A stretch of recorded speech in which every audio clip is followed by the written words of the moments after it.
Good evening, ladies and gentlemen. This is Marcia Weeks, and you are watching the Marcia Weeks Show. We're coming to you live from Barbados. And we are live from Barbados, going into the region and going into the world. How is everybody doing this evening? I'm really hoping that you're having a positive evening and that you had a productive day. Yes? And tonight we're going to have a powerful night. Oh, wow, productive, powerful. Yes, yes, yes, yes. I mean, it's going to be amazing tonight, guys. We're going to get stirred up tonight. The people have the power. All we have to do is to awaken the power of the people. The people have the power.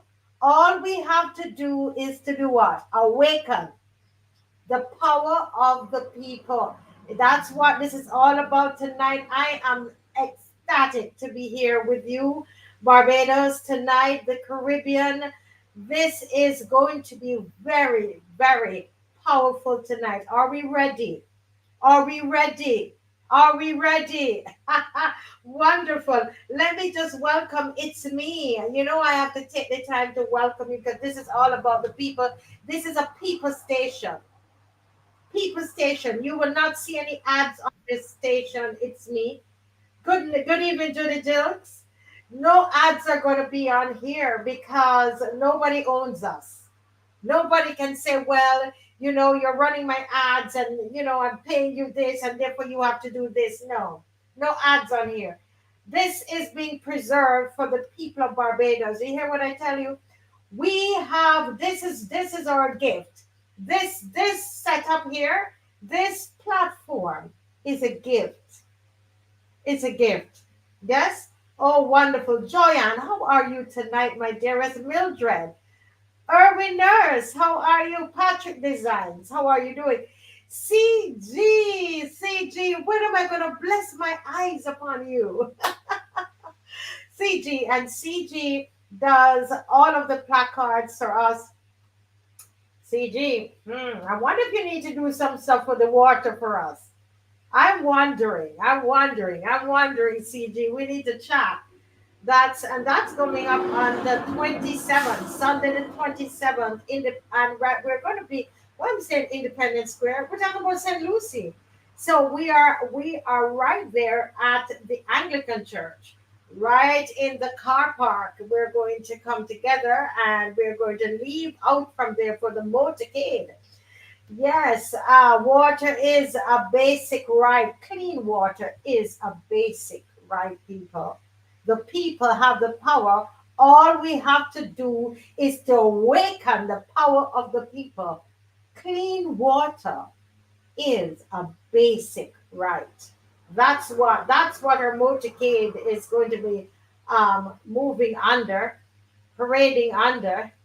Marcia Million, Jacqueline Aline. Oh wow, Teroni Hall, Square Four. How are you all doing? Powerful, powerful. Michael Jilts. They love 3 Pineapple 246. Listen, these names. So creative. Michael Jilts, Tony Paris. How are you? Oh, Tony, you realize we're going to get the other wheelchair this time, the one with the wheels that we could roll. Yes, Marcia, good evening. Pauline Maynard, how are you? Owen Hines, good evening, Owen. Wonderful, Easy D, Easy D. We all love Easy D, don't we? Easy D, it's great to see you, my dear. Great to see you. Monica Drayton, Judy Moody, Marlene Brathwaite, Loyal Daughter 66. Woo! Yes. Rosemary Lane, how are you, Rosemary? I hope to see all of you at in St. Lucie. We're looking to get a bus right there from. We're going to put the bus right at Freedom Square, Freedom Park, and then we can get you down to St. Lucie to meet up with the motorcade. And we're going to pack into cars. We work as a family. We've done this before. Nobody will be left behind. Yes? Wonderful. Emma Sababa, how are you? Wonderful, wonderful, wonderful. Well, listen, I told you the other night that the people, we are in a people revolution. A people revolution, and there is a song that is the song of this revolution. The song reminds us that the people have the power, and all that the people have to do is to awaken the power that is in the people. And here we're going to awaken the power of that's in the people with this special song. And you all know what this song is, don't you? Yes, it's a national anthem.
Yes, yes, yes, yes, yes. The song of the revolution. The people have the power, and all we have to do is to awaken the power of the people. Good night, everybody. Good night. Good night. Tonight is going to be a power packed night. A power packed night. If there is anybody watching from St. Lucie, do you live? Are you from St. Lucie? Please send this link to your neighbors. John Knox is coming on. He's an engineer. And he's going to come on and put forward to you quite interesting, what I want to say, an idea. An idea. He's going to show you something on the map and show you what could really be going on in St. Lucie. And it's gross. It is gross. It is gross. Please pass this link. Take a moment. Take a moment, and we're going to share this link, especially with people in St. Lucie. There's a theory, that's the word I was looking for earlier. There's a theory that John Knox, who's an engineer, and you don't have a lot of professionals that come out and say things because, everybody's so afraid of this government. But John Knox is putting his neck up there and he's presenting a theory to you, something to consider. And what he wants to show you and ask the question, what do we have seeping into the water? I don't want to say it yet. It's gross. It is gross. And we need to look at that because I also got a picture. I got a picture from someone in St. Lucie because I was studying today, looking at some of the possible diseases and so on that could happen if this is really true. And you know, I mean, like less than 5 minutes later, I got a picture in my phone, and I'm not going to show it just yet. But I believe me, you know, when I tell you I have something, I have it, and it looked like something that I saw online. It's quite interesting, but you know, I like to do things properly, so I can't say it is what it is because I am not a doctor. But St. Lucie people, we've got to, our brothers and sisters in St. Lucie, this link tonight needs to go out to them. It's a big question that's being asked tonight. The smell that we're getting, the smell that you're getting in the water, and the color of the water, what is causing that? Ooh, yuck. So you really need to come tonight, ask them to log on. All right, so our theme, our general theme for tonight is the people have the power. Bajans have the power. All we have to do is to awaken Barbadians to the power that they have. The people have the power. All we have to do is to awaken the power of the people. And that's a quotation from John Lennon. So let us play that one, Dave. Thank you. Freedom we're all talking about. So we're saying give peace a chance, you know, like nobody's ever done it before. And it's not a matter of, we're not thinking in terms of 10 years, we're thinking in terms of peace forever, you know. And everybody's talking about now. I want peace now. We can get peace now if we want it now. And the left wing talk about giving the power to the people. You know, anybody knows that the people have the power. All we have to do is awaken the power in the people. The people are unaware. It's like they're not educated to realize that they have power. They put the politicians in power. They vote for the local mayor. The people do it. But the system is so geared that everybody believes that just the father will fix everything. The father being the government. Government will fix everything. It is all government's fault. You know, shake your fist at the government. Well, we are the government. The people are the government. The people have the power, but we must try and make them aware of this. Interesting. Dave, play that one more time. When we play, guys, we have a couple minutes before our first guest. And tonight we're doing school tonight. We're doing school tonight. Okay, Hasbro, good night. Eileen, good night. Take an ease of the typing and listen. And we're going to discuss each of these videos before our first guest. All right, it's a little different tonight. Dave, just play that clip again, please. Just a couple seconds. Right. So we're going to get the clip back up. And what I want you to do is to write down some of what John Lennon says. He says that the people have the power, but they have to be awakened to the power that they have. And he says that the people are not educated enough to understand. One of my questions to us as we discuss tonight together, how do we educate the people? How do we educate the people to awaken to the power that we have? Do we really believe we have power? He says that the government is the people.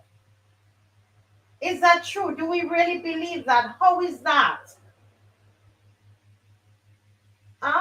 Jacqueline is saying the same thing. But how do we live that out? Like, so we say it, Jacqueline, but how do we actually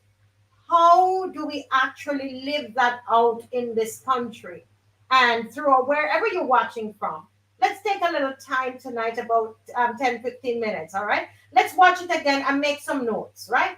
Watch it and make some notes. Go ahead, please. Freedom we're all talking about. So we're saying give peace a chance, you know, like nobody's ever done it before. And it's not a matter of, we're not thinking in terms of 10 years, we're thinking in terms of peace forever, you know. And everybody's talking about now. I want peace now. we can get peace now if we want it now. And the left wing talk about giving the power to the people. You know, anybody knows that the people have the power. All we have to do is awaken the power in the people. The people are unaware. It's like they're not educated to realize that they have power. They put the politicians in power. They vote for the local mayor. The people do it. But the system is so geared that everybody believes that just the father will fix everything. The father being the government. Government will fix everything. It is all government's fault. You know, shake a fist at the government. Well, we are the government. The people are the government, and the people have the power, but we must try and make them aware of this. Hmm. Interesting. So Sonia says we have the power in the pencil by making the X. Judy Jill says the people is the power, not the government. Somebody says, Jacqueline says again, we are more in number than the government, right? Tironi is agreeing. My question is, though, Esther Blue said the power of the people is in their vote. But the question is, why is it that we still look up to the government as he says, the father will fix it for us. So we look to the government as father, but then we're saying that we're the government. You see the dichotomy there? I'm looking to the government and then I'm saying I'm the government. Yeah?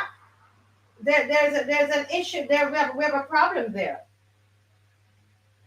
And he says that the issue is arising from a lack of education. My question is, how do we begin to educate Barbadians? Think about Barbados, that we are the government and we have the power. The people have the power. Do I really have the power? And if we believe that, how are we going to educate ourselves? Because it's a changing of a mindset. How do we actually do that? Anybody? I want you to think. Any answers before we move on? We're doing a little discussion tonight because I want us to stop and to think about what we're doing. And okay, Andrea Moore says, not education, common sense. Why are you saying that, Andrea? Do you, Andrea, believe that you have the power? Do you believe you're more powerful than Mia Motley? Let's put it like that. Do you believe that you're more powerful than the Prime Minister?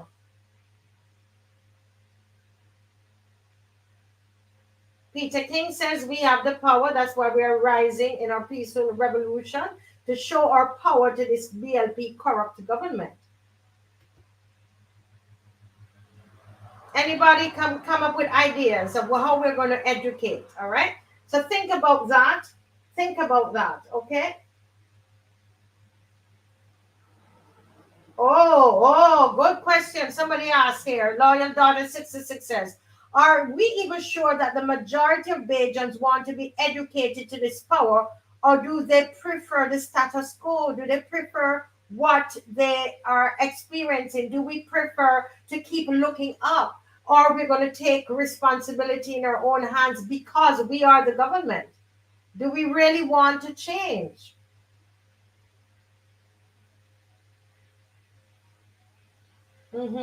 Esther Blue is saying do more of these session town hall meetings, more marches with placards indicating the power of the people. Okay, thank you, Esther. Esther is coming up with some solutions. Yes, there. I think Loyal Dodge has raised a good question. Let's watch this as we discuss tonight, and this guy is going to say something at the end that can make us think. It might be a little offensive what he has to say. I'm warning you now. Offense alert! But listen to what he's saying. Play the video, Dave. Thank you. Because democracy basically means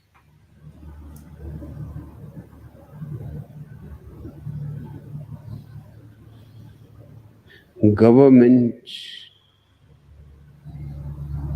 by the people, of the people, for the people. But the people are retarded. Play that agree again, with Dave. you. We're at a Dave, play that point again, in please.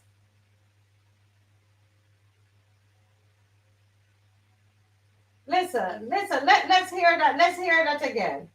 He says government democracy says. Go ahead, Dave.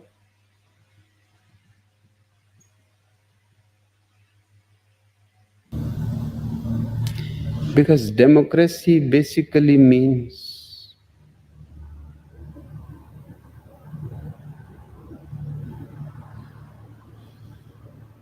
government by the people, of the people, for the people. But the people are retarded. Dave, keep it on there. Keep it on there. Don't move it. Don't move it. Don't move it. So listen. He says democracy means government by the people, of the people, for the people, but the people are retarded. I told you offense alert, okay? Because some people that might be funny for them and some people might get really offended.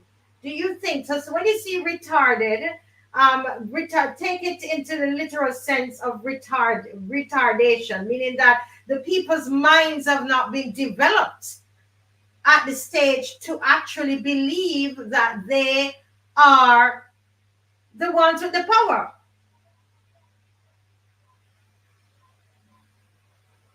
Do we believe that? Do we believe that the stage that we're at right now, is it that we have believed a lie?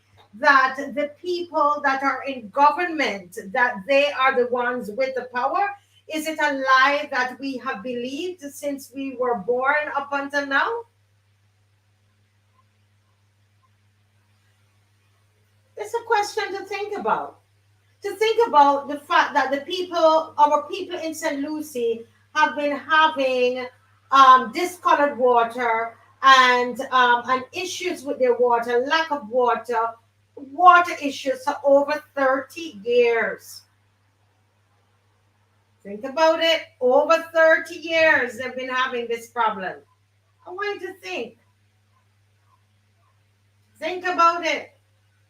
Have we been brainwashed? Esther Blue, yes. So when he's saying retarded, don't think of what we think is of a retardation. It's not a lack of development of the mind. That we believe the opposite. We're believing the opposite. Yes, yes, and that's it.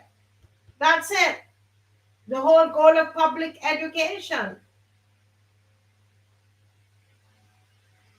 Elaine Rivers says we have to become aware of self. Listen to great men like Lumumba on Monday, Wednesday, Friday at 12 p.m. We need to read and love each other. Correct?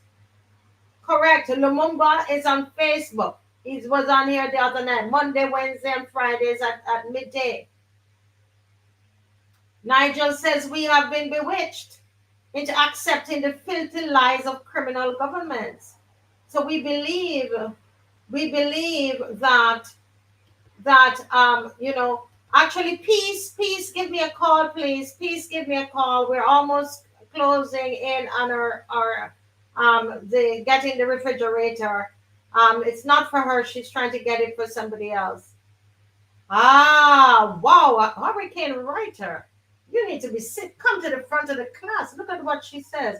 It is arrested development via public education, because it's what the government educates us. We don't even want to educate our children. We allow the government to educate us. And what has happened, we have now believed the opposite. And as somebody says, it's common sense, because remember that every 5 years or so, they come to us. They come and ask us and beg us and pay us to vote for them. Don't we see that we hold the handle? but it's going to take a lot of changing of the minds. Did you see people in St. Lucie? People in St. Lucie, those of you who are watching, remember what I said to call the people of St. Lucie to watch tonight. Tonight is going to be very important for the people in St. Lucie. Important. But did you all notice, just before we go to the other video, did you all notice that we were not hearing a peep out of the MP from St. Lucie, Peter Phillips? Did you realize that? We weren't hearing anything from him. Can anybody remember when he turned up? At what point in this conversation did we hear Peter Phillips speaking on the radio? Can anybody tell me? When did we hear Peter Phillips speaking on the radio? Because of time, some of you might be going to be typing. It's when the people decided that they were going to take their power. They were going to use the power that they had. And yes, he suddenly found his tongue, it's me. He suddenly found his tongue when the people said, oh, we're not going to pay any more water bills. He came out and he says, what did he come to do? To put the people back in their place.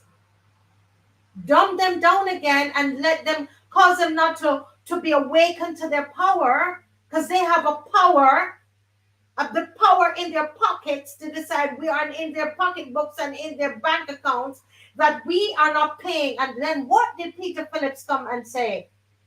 Oh, no, you can't do that. That's reckless. What are you doing? What are you doing? Go back in. Go back in. Don't do that. Don't do that. That is when he came out. That's when he came out. Do you know what that's saying to me? When the people of St. Lucie said we're not going to pay, that is the thing that is going to hit them. That is it.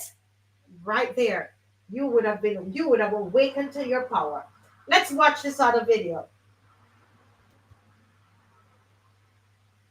Go When ahead, the Dave. people fear the government, there is tyranny.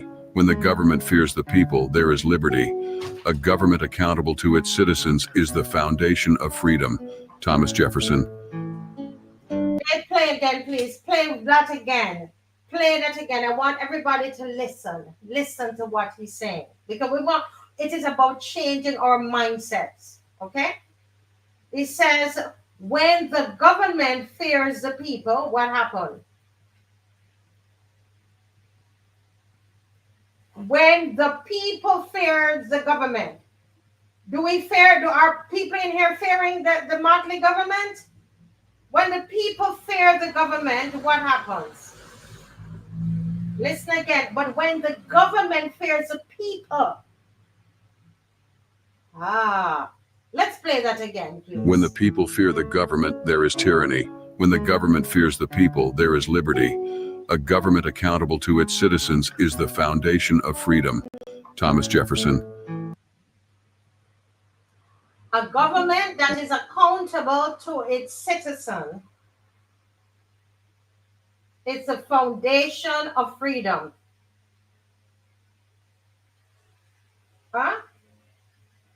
When the people fear the government, what does he say happen? When the people fear the government, what happens? I want to see it in the I'm being teacher tonight.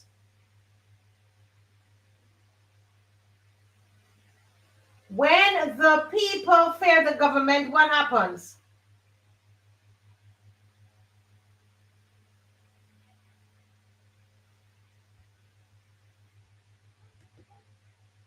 When the people fear the government, yes, thank you, Jacqueline. Thank you, Marlene. People listening. Yes, yes, yes, thank you. There is tyranny. There is tyranny. Do you know, I remember the time, guys, can I talk to you and be honest, loyal daughter 66? I remember the time. There was a time when I was afraid to post. I was afraid to post using my own name. Yes. Because the thought was, oh, what this mere motley government is going to do to you, what Mia is going to do to you. You're not from Barbados, you're not this, you're not that. And I used to cower in fear. I would think the things and I get upset, but then I go to, and I'm like, ooh, they said something is going to happen to me if I do. Yes, there was a time when I feared the government. There was a time, and so I experienced tyranny when I feared the government. There was a time. And then there became a time where because I just cannot deal with injustice. I can't deal with injustice at all, at all, at all. And then there came the time when I said, no way, no way, they're going to kill me. And I remember where I lost my fear of the government. I lost my fear of the government. You see? So you can live in a country. I'm not in tyranny because I don't fear the government. I don't. When the government fears the people, there is a liberty. You remember he said that?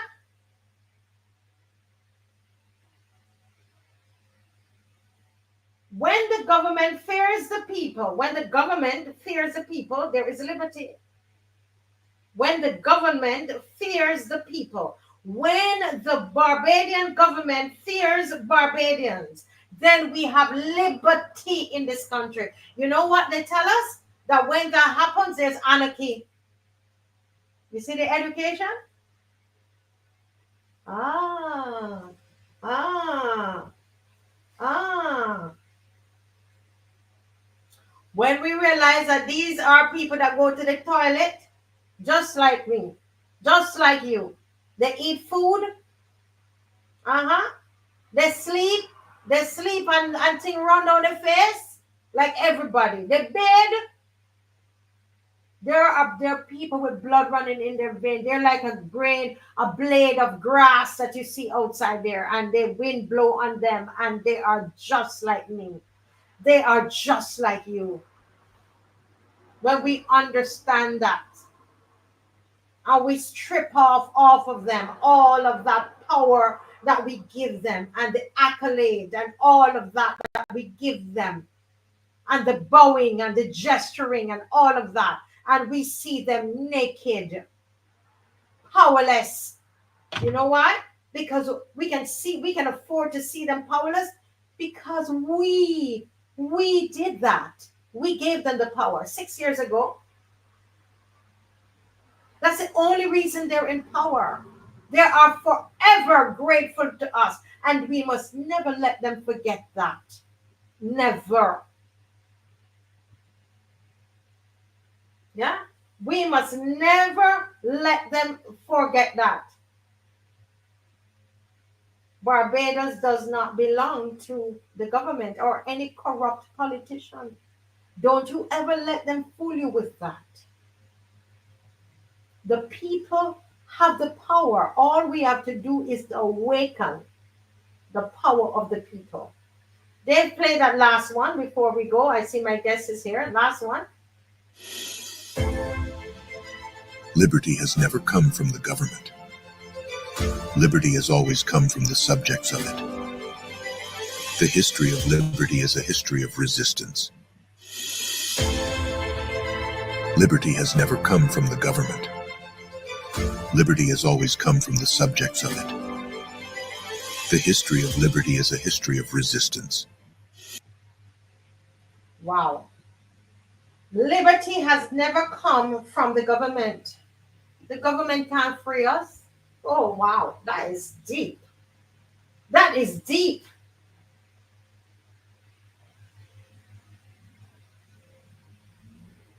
Huh? Liberty has never come from the government. Their interest is not to free us. How are you going to look and we're looking up to the master asking them to free us? You got to free yourself. Right? The history of liberty always comes with resistance. It's the people. It's the people.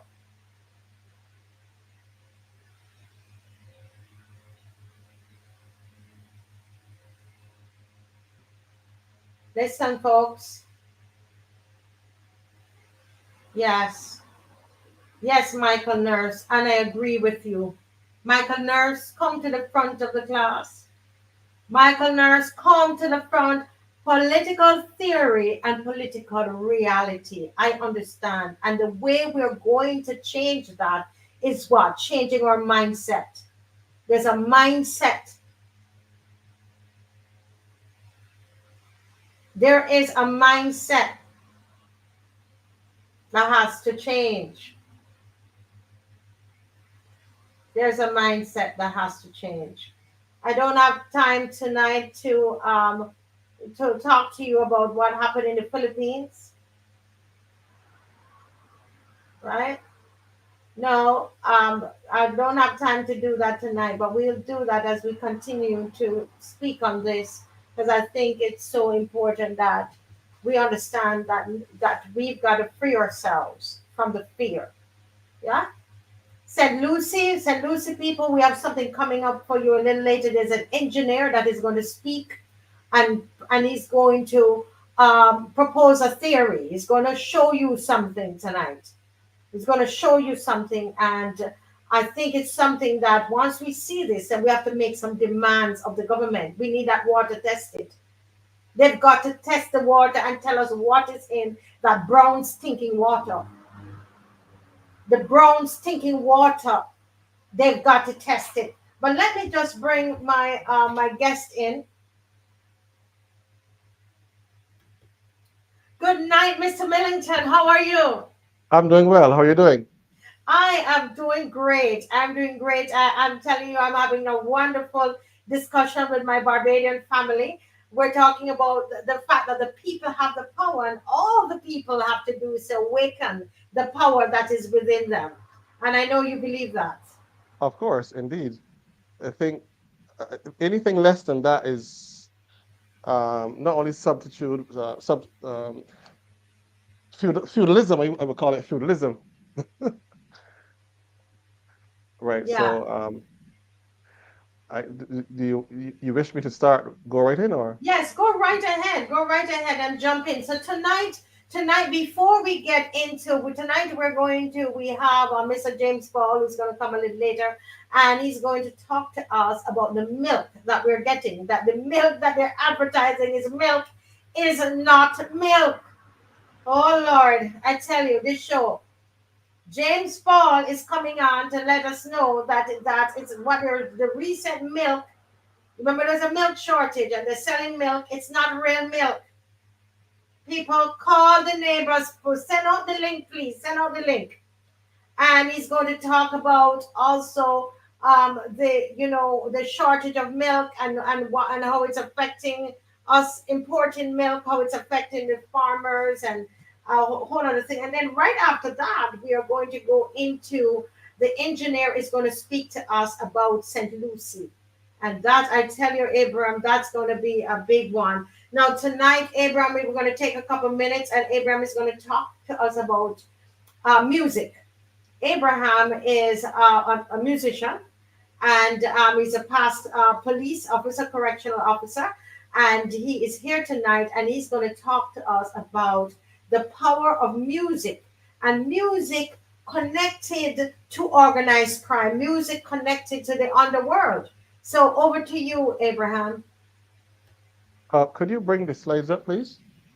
Yes, so I'm going to wait on Dave but to go ahead and start talking.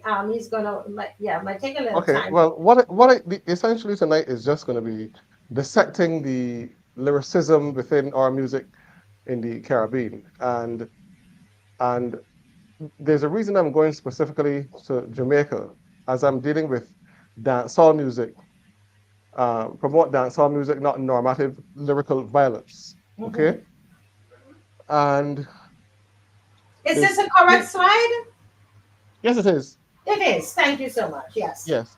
So the first item will be the effects of lyrical violence on the youth, which is learning distractions, mental health and anxiety, from early immersion into crime and the coy of adult tactics of crime intelligence as children. And this will be done by a lady called Alex Crawford. She's a a practitioner in Jamaica. Sorry, is a practitioner in Jamaica. And the second one is lyrical violence as a pillar of intergenerational belonging within gangsterism. Enables continuity of rites of passage, celebration of notorious ex-convicts as champions, thus proliferating their misfortunes as an emotion factor. Many youth in naivety, mostly areas of poverty, stand higher risk to gravitate to persons in crime of wealth and easy access to drugs, guns, and money misguided. This is Althea Bailey. She's another practitioner in Jamaica. The reason I'm doing this purposely is because I find that sometimes we in the Caribbean think that our own people aren't tasked with the intelligence and whatever. And trust me, we in the Caribbean have the answers to a lot of the things that I'm not saying we don't need outside help, but we in the Caribbean have a lot of the answers. Yes. Our people are very much resourced. Number 3 would be dissecting the lyrics, coded and obvious meanings, the role music and lyricism play to the strong inciting of organized crime, normalized murders, and tribalism through gang culture, territorial claiming of spaces, ideologies, codes of conduct of a pact.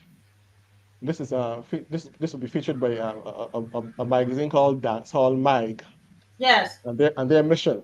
So you can go. I don't need to do that because I'm moving very fast. I don't want to. But anybody can go and Google who Dancehall Mag is. It's a magazine in Jamaica who they literally do a lot of research on, oh, that's dancehall music per se, or music from Jamaica. Can you go up, please? Number 1, the effects of lyrical violence on youth.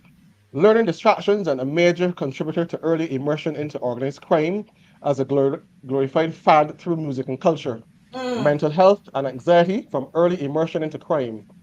And the coy of adult tactics of crime intelligence as children. Now, what that means is essentially is that children start to learn or start to mimic how adults try to like mass criminal activity, and they start to do that from very early. Children also learn to code switch gangsterism coded language to respectable or law-abiding discourse at home or school. Early immersion into gangsterism inculcates tribalism and blind loyalty. Now, what that really means is that you would see from gangsterism in terms of people in gangs and whatever, they would say, "Oh, well, he's loyal, and that's the way it came." But what that just means is that people tend to form pacts, and they're loyal to the end, even to death, as far as I'm concerned. Wow. Hence, organized crime through violent lyricism becomes a coded language all unto itself within a given jurisdiction or territory. So much so, some songs could be played in the presence of adults completely clueless to the onslaught of violent lyricism, musical genius, musicianship, and sweet rhythmic allure. While the preteens and teenagers peer pressure, youth are seen more accepted in circles of crime when they can recite almost verbatim and actually relate to the idiosyncratic dance movements, coded lyrical nuances. Wow, that's deep though. That's really deep because I mean, as someone born in Jamaica, I can attest to that because I mean, even the sound where everybody said "booyaka, booyaka, booyaka," Correct. It becomes a part of it's in The the culture. song, and then Right. what happened? The people started doing. There's a movement to it, and it's cool. Right. Right. And it's But a gun, and it's it's a called gun sign that said "booyaka, right. booyaka." So it becomes, as slang as it may seem, it really is fraternal. It becomes fraternal coded language. Ah, Hence, lyrics, music, and transit idiosyncratic movements become indivisible to the law-abiding or underground discourse. Next slide, please. The first link, the effect on dancehall genre on adolescent sexual and violent behavior in Jamaica, a public health concern. Not this lady, she's a doctor, Dr. Crawford, note that they call it a public health concern, right? As it public is health. being, right. I don't, the link I'm not going to go. I printed out everything, so you go up, please. another, I'm just, this is just the calling out just to make sure that it's shown the, who it's by. Go up some more, please. So her results were, come back, sorry. Her results are of 100 adolescents cases, 50 male, 50 female, 50 male. Females, 40% were more likely, this was in, I can't remember the date now, but were more likely to gravitate to sexually explicit lyrical content than their male counterparts, 26%. Females, 74% were also more likely to act upon lyrical content than males, 46%.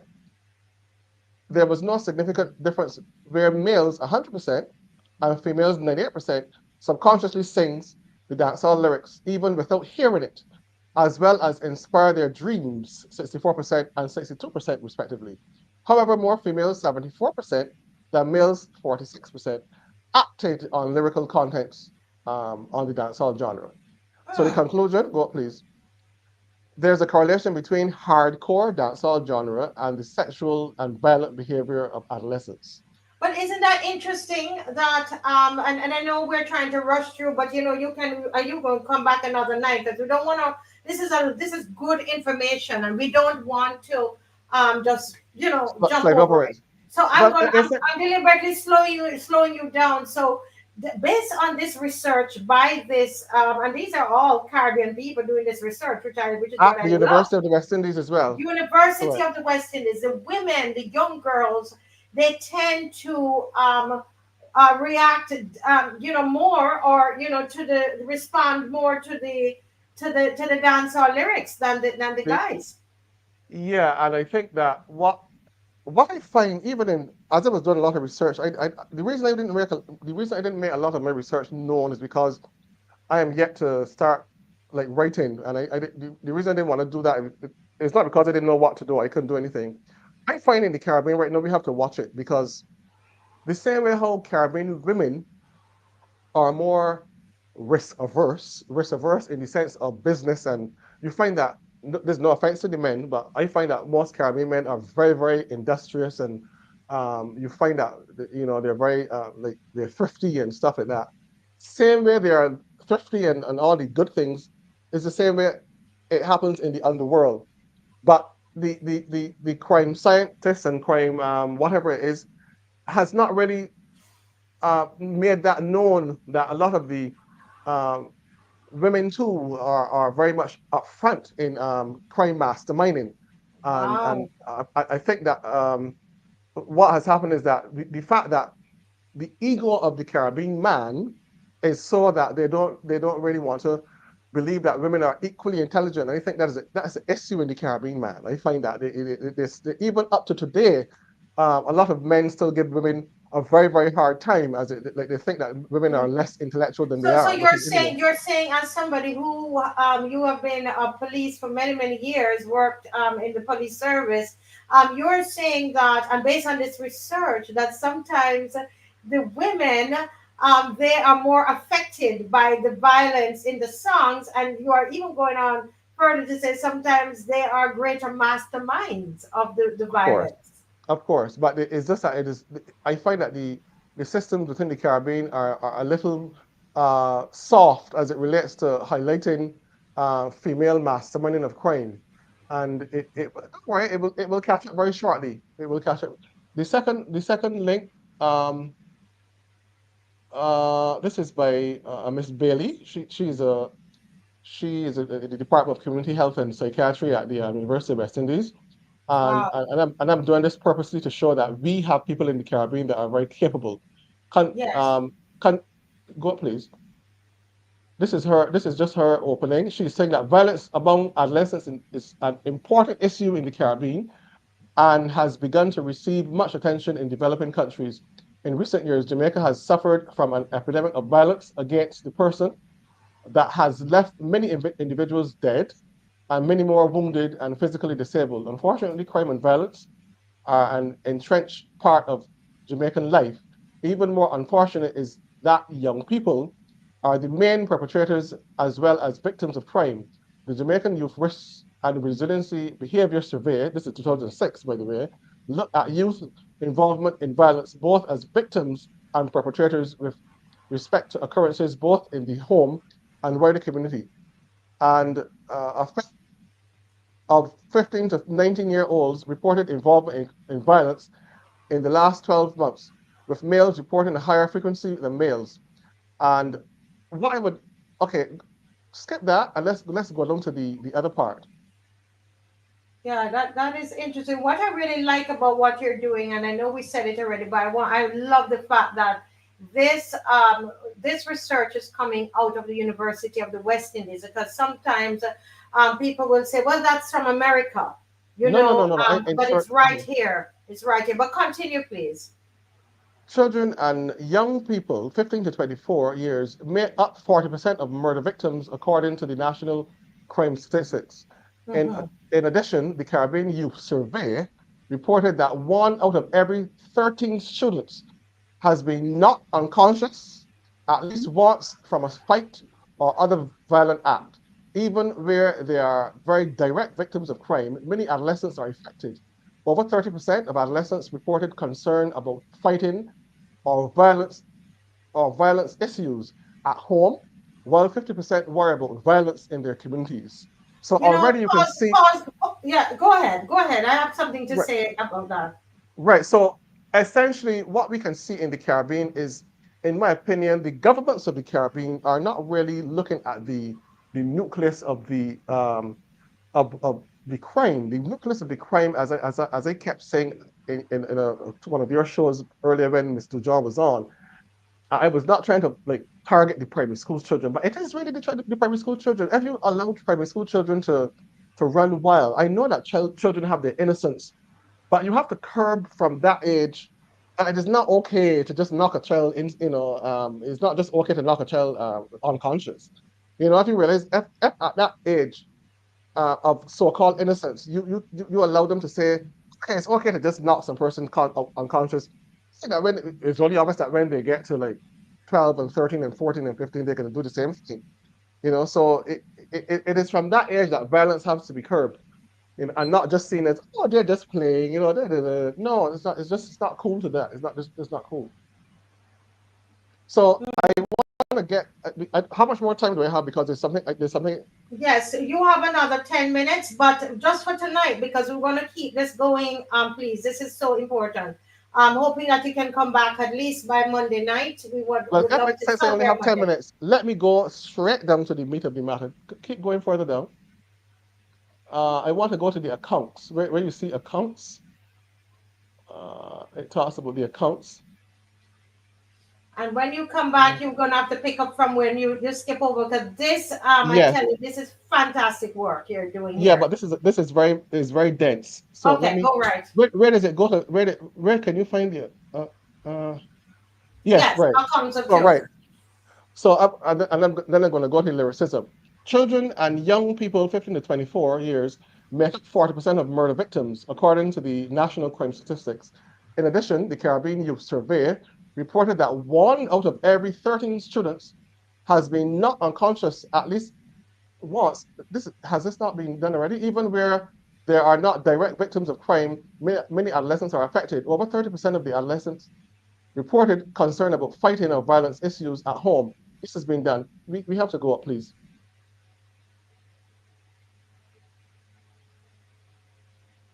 Exposure to violence. Wow. Sometimes we have to, right. So this is where I want to talk about where the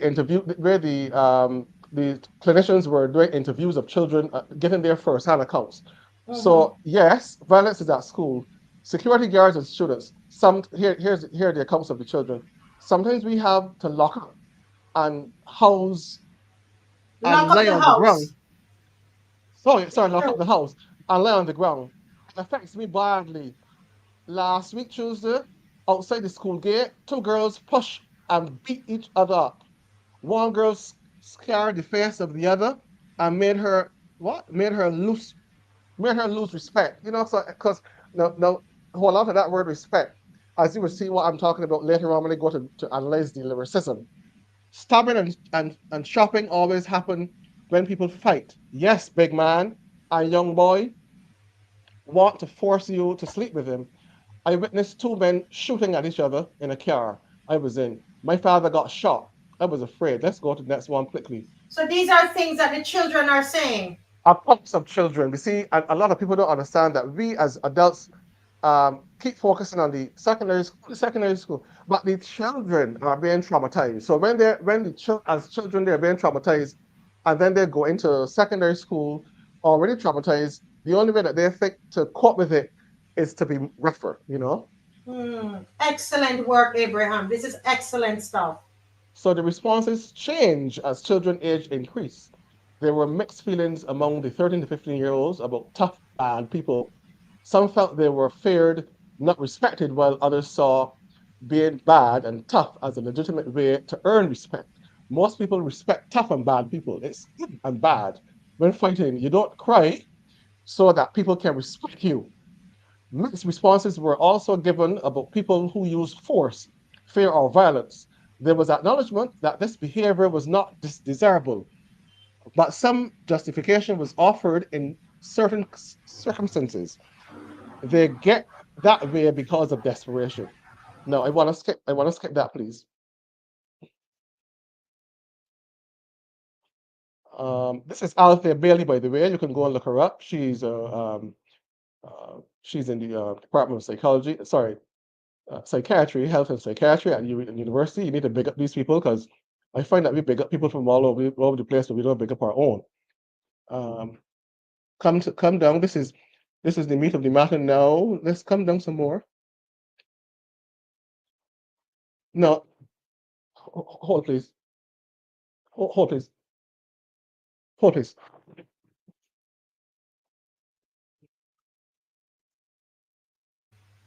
Folks, I think this is so important what Abraham is doing. Honestly, he has to come back. Yes. So out of 10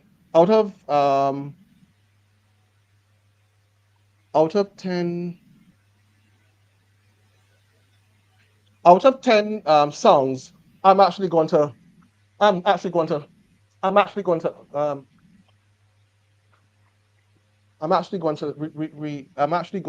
assess 4 of them. The 4th is, let's go. Okay, not this one, right? You're going to the next song. This one. Let's do 4. Yes, let's start with this one. So let's start with this one song, Dave. So go up a bit more, or this is good. That's fine, but let me see who the artist was again. Come now. Who the artist was again? This was Squash. Right. Squash. No, come on. I want to see where it starts, please. Right. So he's saying, no, you are Jamaican. I think I should let you read this. All right. So I will read it. The song is by an artist called Squash, right? So what we're looking at, guys, is what the children are listening to. All right. And this song called "Don't Play with Me," and it says, we have to pass it. It says, nobody can run. Nobody can run. Me no thump out. Okay? No, nobody can run. Me no thump out. Bust it in a mouth. Teeth jump out. Blood a run cold. Eye open wide out. Disarm the clown. Him they even have a clip load. 4 bullet in a him. Beat it. Must beat your head. Yeah. Me drop a big stone. Now run from the 5-0 psycho. Press the micro, everything strike out. Run wanted. I'm in a right. Run wanted. I'm in a hideout. G City badness. I'm in a lie bout. In a bush, them find clown. You're right. So he's basically done the deed, and he's not going to hide. And he said, bust it in a mouth, teeth jump out, blood around cold, eye open wide out. I mean, the person is dead. And in the bush, you can find, in other words, to put it in Belgian, you'll find the idiot in the bush. So yes. you find it. To put it, I'm giving the parlance to Belgian dialect. So you go and look for the clown in the bush. So where you kill them, go and look for them in the bush. Next one, please, quickly. So this is the lyricism of what the children listen to on most. This is Squeeze by Massacre. right? And it says, you not kill nobody that a lie, and the P word, stop the noise, okay? You not kill nobody that a lie, P-U-S-S-Y, stop the noise. Hard cold like happy ice, my God.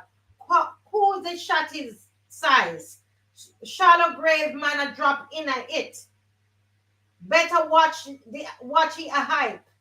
Can't be no Jenna with your Can't be no right? gentleman appetite. In other words, pull Yeah. up and knock it. Pull up and knock it at the traffic light. In other words, even at the traffic light, they're gonna knock it. Yes, pull Brawling, up and knock it right at the traffic light. Brawling, have brawling, it have in the day, strap it in the night. I mean, you wear the gun in the day and wear the gun in the night. yes, please, according to Beatrice. Yes, please. Stop Yeah, some whatever only bad uh-huh, when them a chat in at the mic, meaning that they're only some of them only bad when they're DJing on the correct. mic. But when you see them where they you need to have your gun on you in the day, have your And gun in the night. Oh my and God. and then through that you will show them respect. See, there's the respect you would show. Uh, My God. enough of this. Enough of this one. Go to the next one. This is because it was out of 10, and this is the third. This is the second best one. This is by Adonia. Yeah, Adonai. So and you can guess who would get to the first. I don't know. This was a Adonai. So this is let's see what this is bad. This one is And bad they man said that effect. he sits on, at that time, he was sitting on number 2. And we're going to go Right. over this again and do this properly. But he said, yo, when Batman a step, we not bring machete. You, whatever, me rise gun from St. Saint Elizabeth. Elizabeth. Batman full head a shot and crack it. Hole in our head, big like egg. When a hatchet, walk down upon him and slap it up. And me and knock it. Wears out the clip and all the spear in a me pocket. Catch them hang out like clothes in a closet. 3 So this piece each in him head. Una get. My God. That clap una it go for the get. budget. Clap it on a budget. My goodness. You hungry? You hungry for bullet? No, it like a nugget. Nyam it Wanna like get a nugget. You need to eat it like nyam a it, nyam it, eat it, nyam it, nugget. nyam it, nyam it. No, Yeah, Beatrice was saying nyam it. We were they're saying, gonna put the bullet in your mouth. of course, Beatrice was saying yam. So this is why people that do linguistics.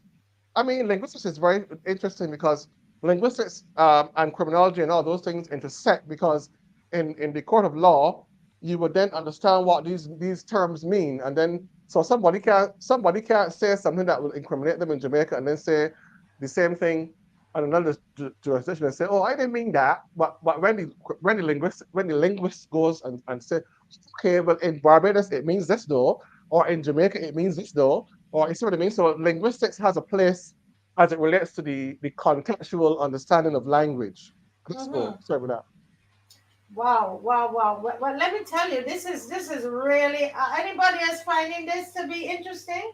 It's that. Go to very the last interesting. one, but go to the last one and I'll deal with this one quickly, purposely, because I can't do it as I think at length because it's the time. Now, this is the last one, and the reason I'm dealing with this, right, is because I have nothing against Cartel as a person, but I think that Barbados right now is struggling as it relates to youth crime. And what Cartel brings in his whole cadre of list of music is what you call a catalog of death. I call it a catalog of death. And I can't for the life of me, in any right thinking, Vincentian Prime Minister, or any other Prime Minister in the Caribbean. I don't care how high of a priest you are or how low of a priest you are, from Africa or wherever you are. Nobody is greater than the Creator.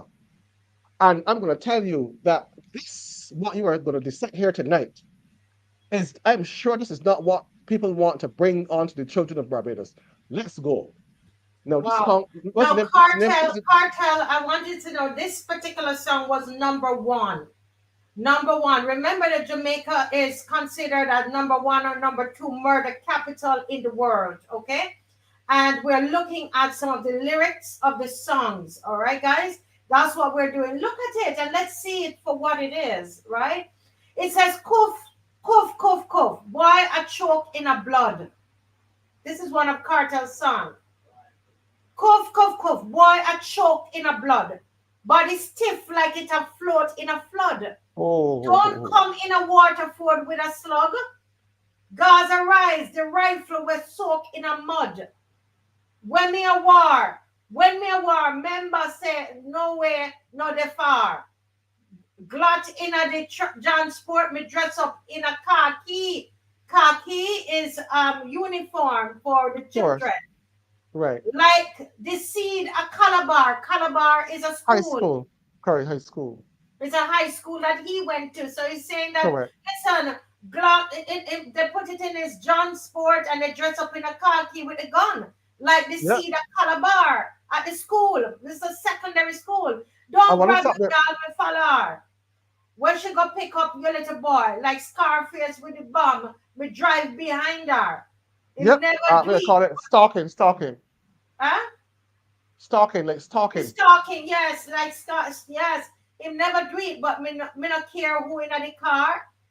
That means in other words, don't care when action can happen. You know, it can be fire. Don't care who in the car. It can happen.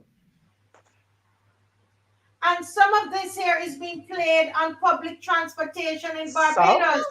Marcia, you are actually being polite. You are being very diplomatic. Barbados Barbados is really serious about crime as it relates to combating crime. I can listen to any Bob Marley, I can listen to almost any Bob Marley song morning, noon, and night. And any song that is conscious and stuff. I'm not trying to say that I'm not trying to dictate what somebody sings or what they don't sing. What I'm trying to say, Barbados as a country has to know as each. Let me want to know which minister. I'm going to be that bold to ask which minister of government is going to tell me. Well, since I already declared that in Gonzales, you want to know in Barbados which minister or who for a cultural of connoisseur is going to say that this is what is best for Barbados at this time. I don't think that millions are going to be made. Is millions, like according to, you see this remember the saying? Is this more important than the sustenance of the children and bringing back? Look, we grew up in Barbados in the 80s and the 90s and getting on a minivan and people rushing and children rushing to get on the minivan to hear the most wild character song and the van man got the music pumping. And well, I see the accident in the Spike Sound here. Have you seen the accident in Spike Sound? Alexander School, in front of Alexander School? Right. So what I'm trying to say is that Barbados for almost 20, going 30 years has had a culture of almost every, you go right now, except to go and pull up the music. Go and check every main van. I don't mean the vans that may not look so pretty and the ones that may not got these fancy rings and stuff. Every main van and minivan in Barbados, I just asked them to let me hear the lyrics, let me hear the lyricism of this thing. Are you gonna see what you will understand? It's a tripartite relationship. The organizers, as it relates to the party organizers, then there's the artists, the organizers, and the van. And then the other tenants would be politicizing it, where you would know that if you get X% of children listening to that, then you can bargain to know that if I hold a concert with X music, that because of a paradigm shift in the traction of that music over 10 years, over 20 years, over 30 years, I am sure to get a pack-out event. So this the cultural practitioners have been either sleeping or they just like pretend that they don't want to touch certain things, right? And I'm just trying to say that whether it's Jamaica, Trinidad, St. Vincent, Guyana, you name the Caribbean, let me hear which Caribbean country wants more death. Tell me, raise the hands. Which Caribbean country is saying that they want more death, that they want more children to be not returning home? Yeah. Let me see which mother wants to know that their child isn't coming home because they have to come and identify him or her, right? So lyricism. Let me see how much parents are telling me that. I do have Mr. Paul here, but this is an exciting thing for me. And I Right. will have to give back Mr. Paul. I'm giving you 2 minutes, okay? Mr. James Paul, we are right here and we're coming to you now. But this here, I took a little bit of his time, but go ahead, my brother. 2 minutes. I will end because I'm not going to be greedy. I think that what I'm going to say is that Can you most come back? adults, Can you come back on Sunday, please? I can come back on Sunday, I guess. Yes, Yes, I can come we're on going to Sunday. keep this. We're going to. Someone actually, I'm getting reports here. Someone very, very reliable just sent me this and tell me that somebody has another murder happened at 6 p.m. today. Okay, CBC News on Instagram. I can't open it because I don't want the noise to come through. But I'm going to send it to Dave. I send it to Dave and we probably can look at it. All right. Thank you so very much. Listen, how many of you appreciate what this brother is doing, Abraham Millington? He is an ex-police officer and a musician, and I think he has I, all I, the I need to let you know, Marcia, as well. A lot of people don't know, but my expertise, even before I did my master's in music, was criminology and law and society. I made the dean's list in law and society. A lot of people don't know that because I don't really push it. People yes, know me as a musician, but they don't know yes. I was on the, in Canada and America and England, you don't end up on the dean's list because the dean know your aunt. I love it. I love it. Because the dean know Excellent. auntie. Excellent. Well, listen, we want you to come back. I want you to come back. We're going to stay on this. I Okay. think we have touched a nerve. Guys, what do you all say? You like the session? I want you to go back to the slides that you missed and just take Yes, it because easy. I didn't want it because it was very condensed. Right, Sorry, it but was very dense. Sorry, go dense. back Sorry. to where you stop, go it over, and then go. I want you to take it easy. Slow it Okay. down, and let's milk it out. Okay. Thank you so much, Abraham. Really All the appreciate it. best. Thank you All the very, best. very, very much. Great job. Wow. Wow, the teachers need to hear this. The police need to hear this. I mean, this is a good one. I think that Mr. Those that are in the doing Verla de Pisa, we need to connect him to Verla de Pisa. I think this is fantastic work. Fantastic work, really. Well, Mr. James Fall, good evening, sir. Mr. James Sir, Fall. hello, good evening. Yes, yes. So sorry, we took a little of your time, but you're going to get it back. I just tell the other guests, but Yeah, it's an exciting evening so far. How are you doing, sir? I'm very good. Thank you. Thank you. And good evening to all of your listeners and, good evening. Yes, very much so. Sir, I tell you, you were thinking of calling me when I called you today, right? That's correct, and that's correct. I was actually thinking about calling you because we had some, we're going through some very difficult times. Yes. Um, and, I really felt that, it's better if I come and explain what is happening, so Hmm. the members of the public can see that this latest issue that we have in Yes. respect of the importation of this milk out of Guyana, Yes. um, why it is such a threat. So To, start yeah. first at the top. When we went to the supermarket, Mhm. we realized for weeks now that we could not get any milk. I realized, and Dave kept saying, "Where's the milk? I can't get any milk." Right? So there a shortage of milk in Barbados? You know, from all reports, I'm working with the Pioneer Dairy. There hasn't really been anywhere shortage, and that is what I don't understand. What happened that this became necessary? Because we have within the industry a very close working relationship with the Pioneer Dairy. Yes, And it was understood that it is in our interest to ensure that Barbadians are supplied at all times with milk. And this is fresh pasteurized milk. This is fresh milk made in Barbados. So that is what puzzled me when I said, what's going on here? And even if suppliers anticipated a problem, and they had communicated this to the Pioneer Dairy would have immediately done something to solve the problem.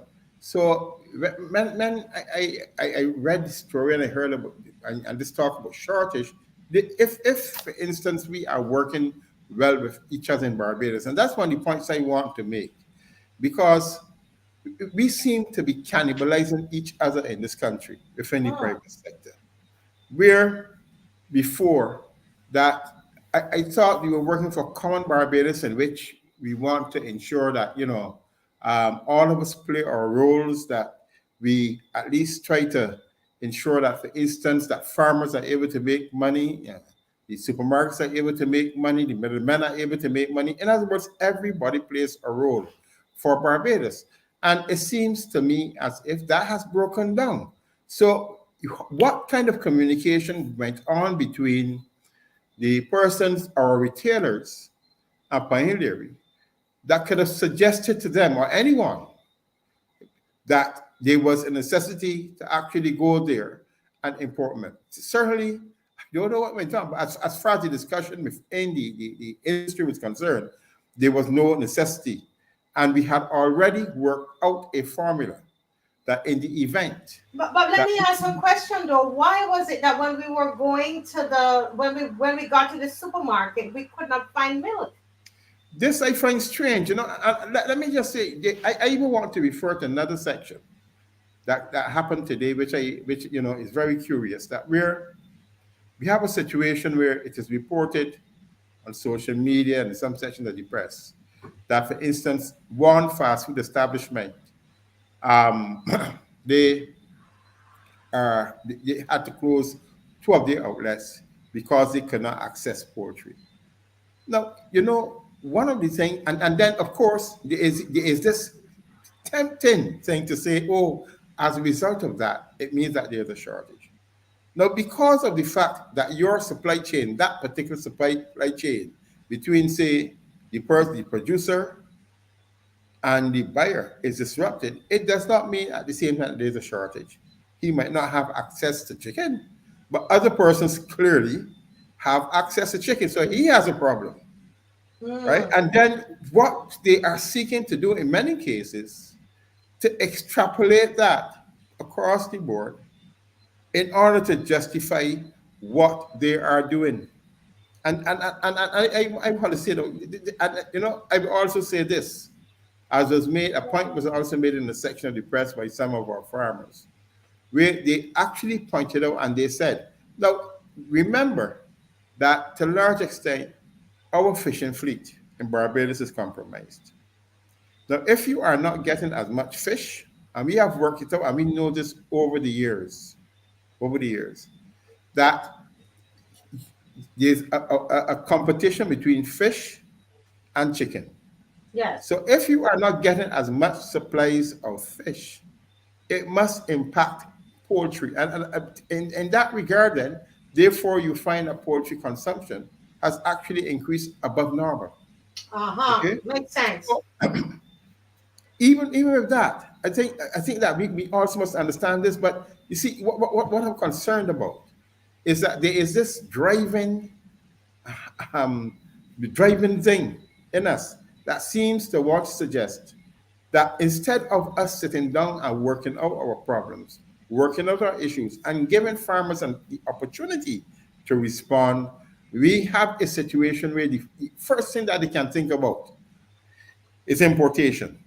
And I would say this: importation has had disastrous consequences for indigenous industries in other parts of the Caribbean. And I just want you to go to Haiti, Mm. where, because of the willingness at the time of the Haitian government to import rice, products even such as rice, Yes. it basically undermined rice production in Haiti. You know why? Because they were going after the cheap American rice, right? And that only every time, and in Jamaica, by the way, Yes. Jamaica's dairy sector has not even recovered from the fact that years ago, as you may know, okay, that Jamaica facilitated the importation of powdered milk out of places like the US, and It's that helped true. to destroy So we The used to get a lot of powdered milk dairy industry. in Jamaica. So you're saying that we were doing a lot of importation. You're saying, and That's right. you're But saying, you had a healthy at one point in time. You had a healthy dairy industry, very healthy. But that unregulated importation of milk helped to destroy the dairy industry in Jamaica. I also go to Trinidad and Tobago. Trinidad and Tobago right now, where they should have a very healthy dairy industry. Again, hmm, what has happened is that their dairy industry has been destroyed as a result of importing cheap clean milk. Because at school, I remember when we used to go to school, you used to give us milk on mornings, but this was powdered milk that the workers in the school department mix up, and we had yeah, that is what we caught. Instead of that, what we have been able to maintain in Barbados is it's a fresh pasteurized milk industry. That's what we have maintained. That's mm-hmm, what we're looking to destroy. And the other point I wish to make, as I heard, the same Savannah milk I understand that we are bringing into Barbados, Trinidad had actually borrowed it for some reason or the other. So why are what's we the brand? What's the brand? the Savannah? I think it's called Savannah, Savannah milk or something like that. So That right they're now, bringing in. let's break it down. So right now, you're saying, like Trinidad that started the importation, Jamaica, of course, and Haiti, and that destroyed their local fresh milk industry. Barbados has started this milk importation, and they are importing a brand of milk from Guyana. And this is it. This is it here. Right. This one is from Trinidad because you can't get anything from Barbados. So we are Mhm. getting this one from Trinidad because we've been But looking that's for milk. evaporated milk. That is Right. evaporated milk. And they Now, don't even have again, the but that crop. was coming in before because Yes. Pine Hill Dairy actually they were having problems with the vat milk and stuff like that. But that was coming in before. But this is a this is a new area, right? Where Mhm. they're talking about this pasteurized milk, and the point I'm making Yes. is that they are putting it alongside the Pine Hill Dairy. If you notice, they're putting it alongside the Pine Hill Dairy boxes. That's what they're doing, right? And that I find it is so unfortunate that we have a situation in our country where our retailers will seek to promote a brand that they know, first of all, quality wise, it is the worst quality milk. Worst quality milk. Secondly, even for instance, when you look in terms of the labeling standards, this country established labeling standards, and we have talked a lot about labeling standards and and the need to make sure that we have good labeling standards. And some of the claims of that milk, that Savannah milk that is coming in from Guyana, look at the labeling, and Mm. you will see, for I wish, instance, Dave, can you find it, please? Because I think what you're saying, Mr. Paul, is so important because you're Mhm, saying they're taking this milk and they're putting it on the shelf and putting it correct. beside the Pioneer Dairy, but the quality is way less. It's Not not. only that, it is if you go by your labeling standards. Yes. The labeling standards, for instance, if you are saying that something is pasteurized or whatever, you have to put it bold. But in other words, you must not only. In other words, if you look at the Pioneer Dairy, if you would give me a moment, I will try to see if we can get one. Hold A on a minute. Pioneer, so we will look for it for you. Tell us what it is you want to find. Right. If you look at the label on the box of a Pioneer, you see it is done in a very particular way, right? Yes. Where you have Pioneer Dairy, and then it says exactly it is fresh milk, okay, and then you see fresh pasteurized milk, right?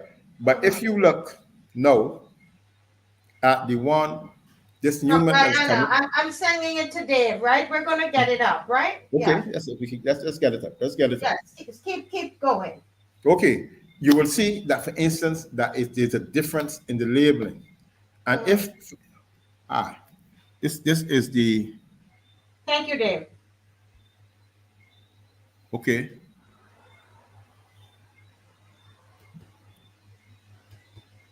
if you have to look at the, because you see where the, Right, make it a little bigger. Let's see, or if they have yes, if we can another. get it a little bigger. Let's get a little bigger, a little bigger. Right. So you have Savannah right there, okay, and it has full cream milk, okay. But you want to go up now, go up, carry out to the bottom of the box. Now notice down here, that's the interesting part in terms of whatever claims that is making. Okay, it is not a competitive product in respect of the Pine Hill Dairy product. It is really not the same thing. It is not, and let's see this. You see, because they are putting it in a position where they're trying to say it is the same as the Pine Hill Dairy milk. It is not the same. It is not the same. And why It is it not the same? Why, Mr. Paul, why is this not the same? If can you find the Pine Hill Dairy? Can you pick up that one? Okay, so Dave will look for the Pine Hill Dairy. Yes. Thank you, Dave. Pine Hill Dairy. I think this is so important because you know, we go and then you see the two milk beside each other, and then you're thinking, and we have this is no hate against Guyana at all, but we want to make sure that whatever we are putting up there, you know, that it is what it is. I see I want to emphasize too, you know, we within the region, I work with other farmers organizations in the region. At least we have relationships with other farmers organizations in the region. And you know what?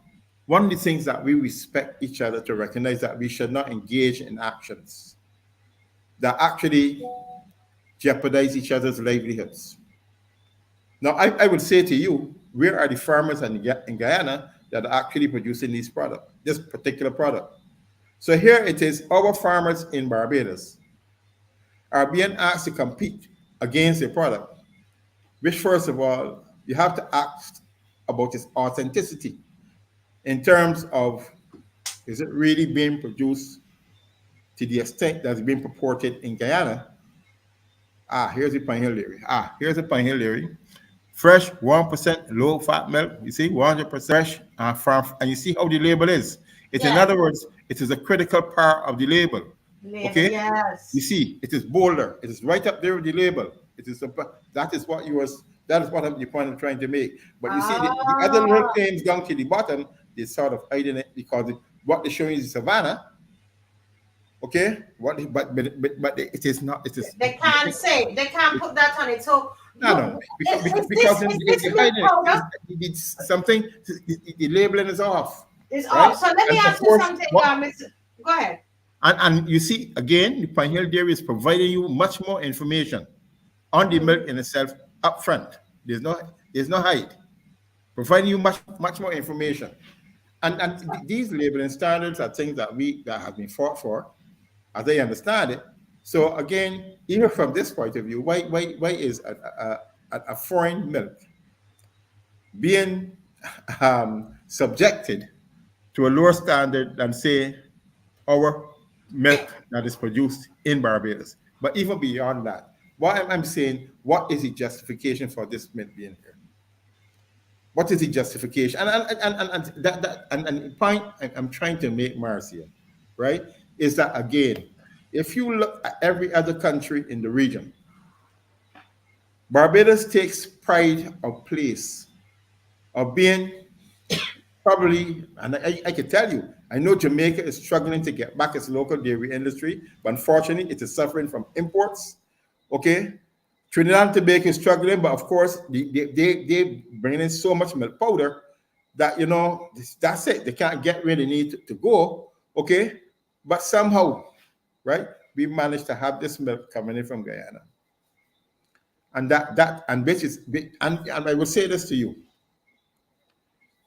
we local milk farmers are actually, and I will give the government of Barbados credit, because one of the things is that we have embarked on a project supported by the government of Barbados, okay, in terms of facilitating the expansion of the industry. Yeah, and I have to give them that because, for instance, we have, the bringing in of the heifers that would actually improve our genetic stock.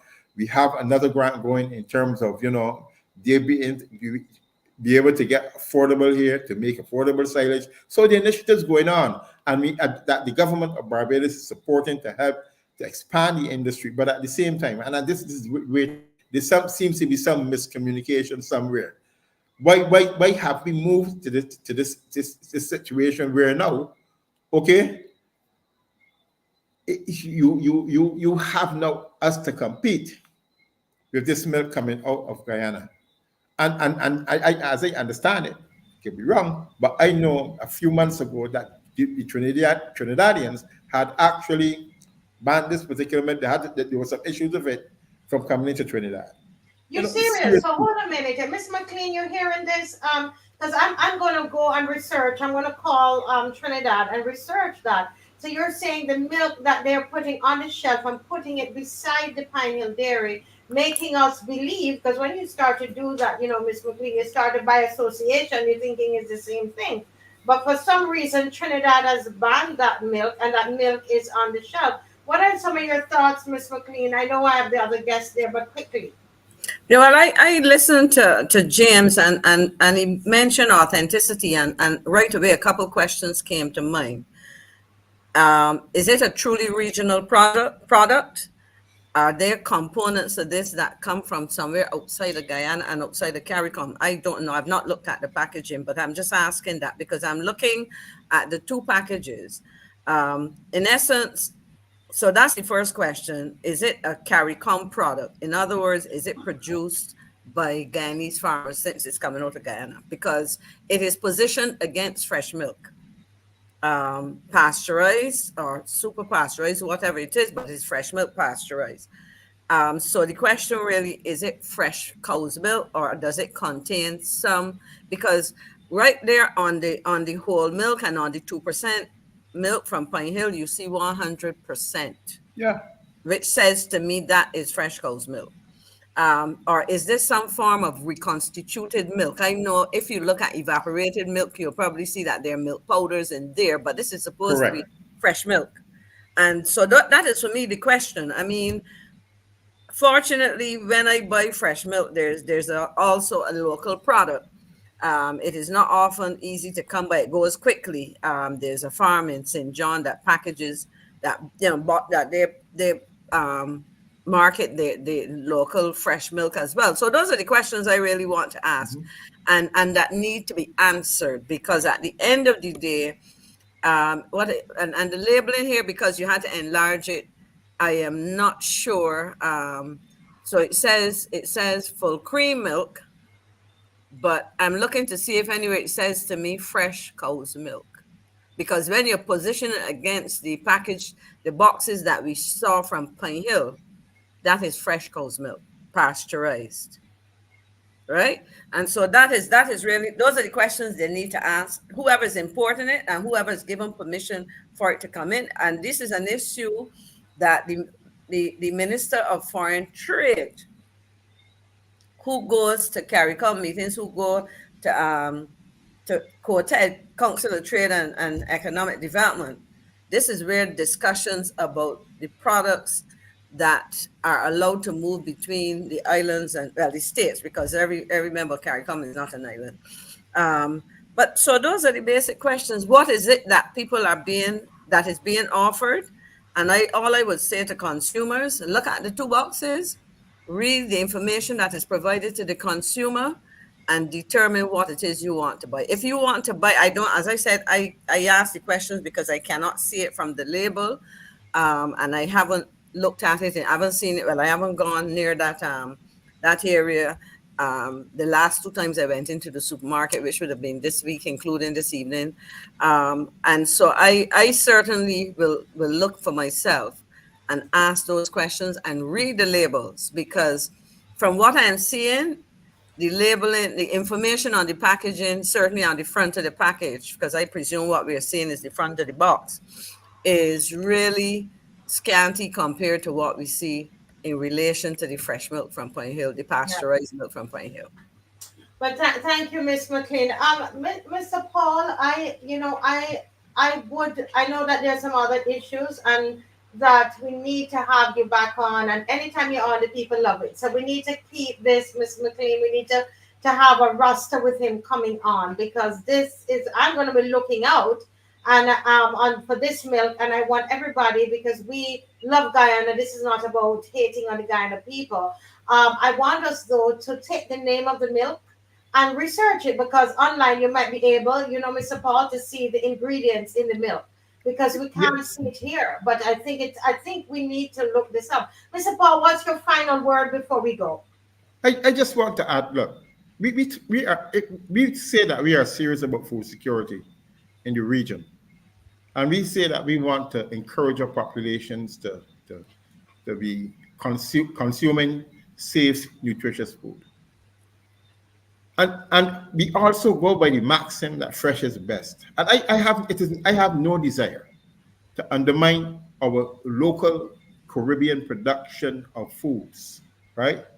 But in a sense, why are we being asked, first of all, to compete against a product that we cannot, I don't believe is genuinely Caribbean in the first place, okay? Mhm. And we have farmers in this country who have to operate, right? And compete against this. And the odds immediately sounds against them, because of course you're not even sure what the authenticity of the product anyhow, right? And that it poses the danger of actually destroying what we have, and undermining livelihoods. And Yes. that is my point. And I think really that overall, even at the level of and because we tend to view CARICOM with some type of mysticism and righteousness, but the point is really, look, we talked about the 25 by 25 initiative. We cannot be serious about it when we allow importers or whoever, okay, to engage in actions that will undermine local production in any island in the region, right? With products that are not really authentically Caribbean, and in this case, authentically Barbadian. I believe so. At the time when farms are doing their best to try to increase production to achieve the same 25 by 25 initiative that has been spelled out by the government of Barbados. Yes. Thank you so much, Mr. Paul. And somebody asked a question here, which I'm going to write down. And I want to, they ask, what are the challenges that we're having with dairy farmers in Barbados? So we are going to pick that up again, sir. I will work out some times with you, a couple of days. That we would love for you to come on to be able to go through, because you have a lot more that you want to say to us. But thank you, because I will be looking out for that. Okay, and I, thank you I for think having we, me on your show. Thank you yes, very God much. bless you, Mr. Paul. Thank you so much for All the right. work you do. Wow, this is really important, guys. So look up for that name, Savannah Milk. And as Miss McLean is saying, if it is something that you want, then you buy it. But make sure what we're saying, get the labels right, and you don't think you're buying fresh whole milk when it's not. And we're not saying it is or it is not. Go and look at the label, research the milk, and then you can see for yourself. Okay? Can I Um, say something very quickly before you go? I just pulled it up here. And I yes. just want to say to Barbadians that in an advertisement, this milk, 1 liter, is being retailed for Guyana's $385, which is $3.85 a liter. Let your guess. I don't understand. Go again. Okay, now the question is, what do we pay for a liter of pint of milk? Now, I apart from that, this is a very price competition is also an issue, especially if you're not paying for correspond similar products. And I'm simply saying that when I googled it, because I wanted to see if I could get some information on it, I saw a price here where you can add it to your cart. Um, Milk Savannah full cream milk, Guyana's $385. When you convert that to Barbados dollars, a liter of this milk in Guyana costs $3.85 Barbados. And Mm. so my question is, what are we buying if we bought that particular, and more importantly, how much, that's the retail price, how much are they selling it for in Barbados? But I don't want to delay further. We'll come back to that. Yes, you should. We'll come back on when you're on again with Mr. Paul. So we're gonna do this session, Miss McLean, for when you're hosting. Well, Mr. Knox is here with us tonight, and We are so happy when we see him. A lot of people don't know Mr. Knox. John Knox is an engineer. And I'm grateful to have a professional, people who are professional, Miss McLean, in their field, because a lot of times they don't, they don't want to say anything. But I want to thank Mr. Knox for coming on here tonight. He always has his maps, and he has the receipts, as the young people will say. Now, what I want us to do, if you live in St. Lucie, I'm asking you to share this in any chat with people living in St. Lucie. I'm going to give you a moment to do it. And the reason I'm saying that, Mr. Knox, is that you asked me to come on. Yesterday we had our little show, you and I, because you were showing me. Because I like to see the thing and believe it, right? And you said, let me show you. And you showed me something yesterday. So today, sir, I was on the computer and I was researching what could possibly happen to people who shower with water that might be contaminated. And it started to show me pictures and giving all kinds of skin diseases and so on. Would you believe that in less than 5 minutes, Miss McLean and Mr. Knox, that someone from St. Lucie sent me a picture of somebody's hand that almost was the identical thing I was reading on the internet. And that's why this is not a joke. To the officials who are watching this program tonight, this is not a joke. We're asking questions. We don't know. But we need you to take this session very seriously tonight. We're talking about the health of our people, and we're asking questions because we don't know. There are people in St. Lucie who are suffering from various illnesses. I'm telling you. And just a matter of time, Miss McLean, that's going to come to your phone, I'm sure by tomorrow or so, because the person who sent it to me is a friend of yours as well. Okay. Right? And we're doing some research in it. But enough of that. I was talking enough for you too, and I see the numbers are climbing. Send it out to the people in St. Lucie. This is very important to everybody. Please. Thank you so very much for doing that. Okay. Well, Mr. Knox, over to you. We are so happy to have you, sir. Thank you very much. It's a pleasure to be here. Well, Marcia, we talked indeed. I think it was, as you say, yesterday or today. I think Yesterday, it was yesterday. yeah. Brain. um, yeah, basically, I was trying to show you that it's to do, I think, with development and housing and so on. I don't think the water authority is going to send out water that is not chlorinated. So I think that most of the bacteria will be dead. Uh, the problem is, I think that when you when you when the rain falls, 80% of the water ends up being taken up by the plants and also being evaporated back into the atmosphere. Mm-hmm. 10%, this is a rule of thumb. It doesn't mean that that's true for every square inch of land in Barbados. Right. 10% goes into the ground, and Mm-hmm. 10% um, runs off the island.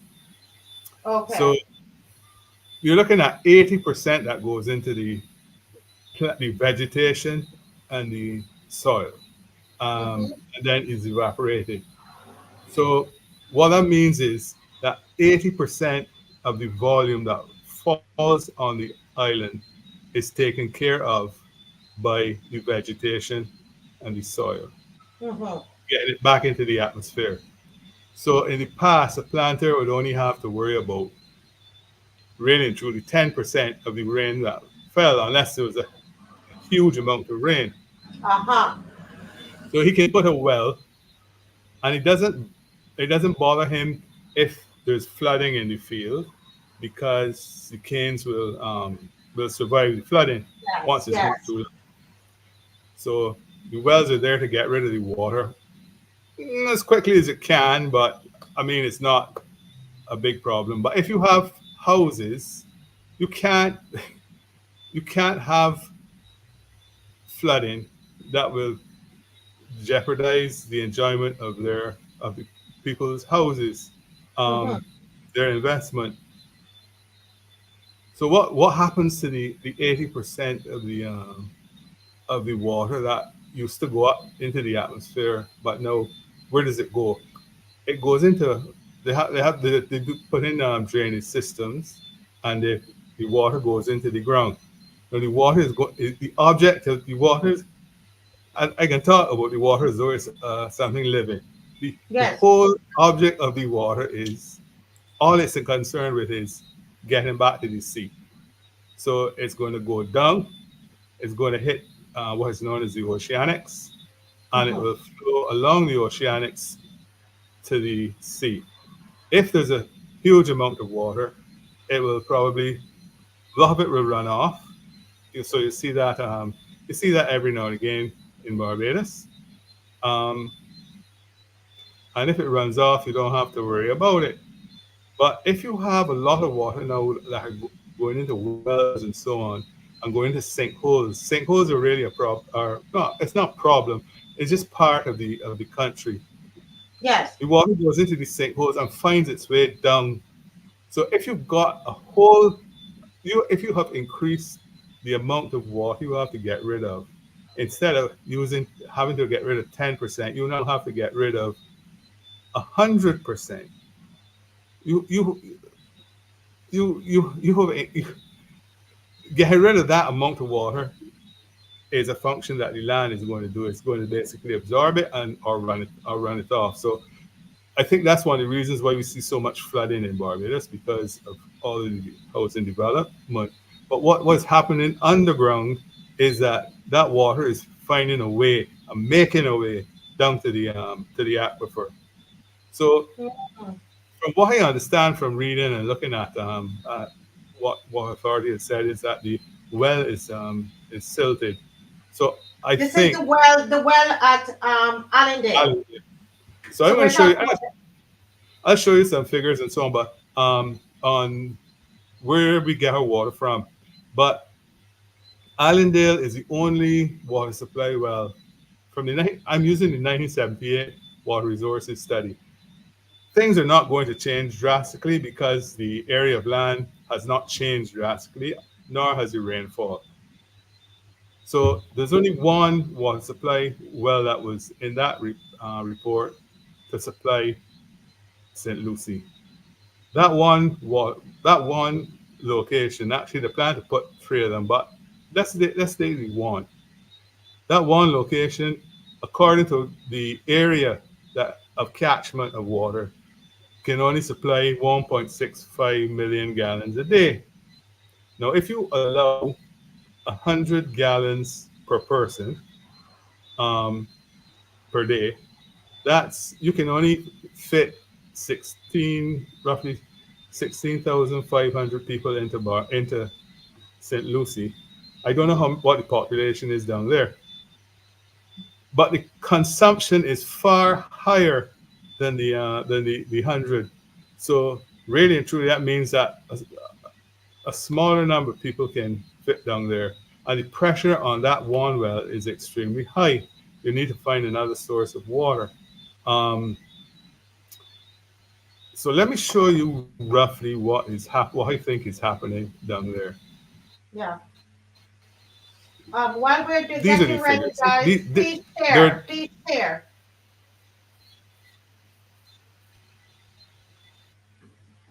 Okay, let me see. I'm not okay. seeing it yet. If you look, if you look in this on this Oh, diagram, okay. All right, you we're can not see seeing that it. We're this is not the seeing it, Allendale catchment. So Mr. Knox, we're the not seeing water. it. Oh, sorry. So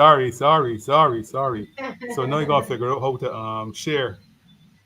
Yes. Um, ah, Present. Go to uh, present there at the bottom, okay. going across. I gotta find the screen though. That's the only problem. While we're So I doing have a that, problem. folks, we're going to Oh yeah, ask go ahead now. you. Go ahead now. Go to share. Sorry about that. Go to Okay. share. I see Please, mute. please like and share. Like and share, guys. How do I share the screen? I'm not looking, I'm not At the seeing. bottom, going along the bottom there, you see it says present. Yeah. Okay, try that. Oh yeah, share screen. Got you. Okay, yeah. Share screen. Okay. So I got share.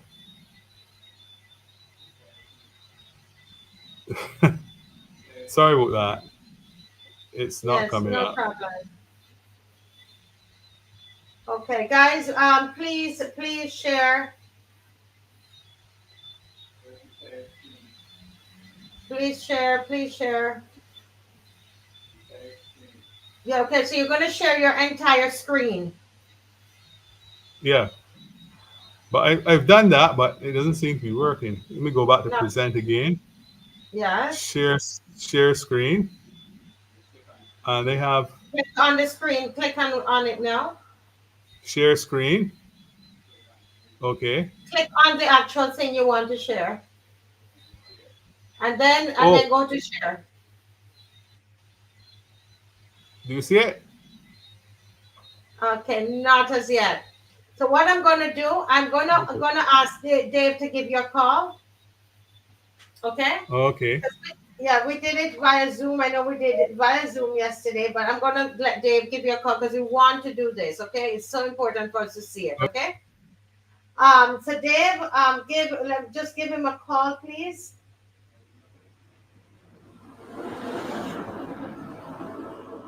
Guys, bear with us with this, Miss McLean. This when I saw this yesterday, it was I couldn't believe my eyes what I was seeing. Yeah. It's a theory. It's a theory because nobody knows. Well, we're trying to find explanations, and I think, but he's touched on something while they're trying to find that, which is also important because when he talked about the fact that the Allendale well is basically the well that supplies the parish of St. Lucie, and he gave the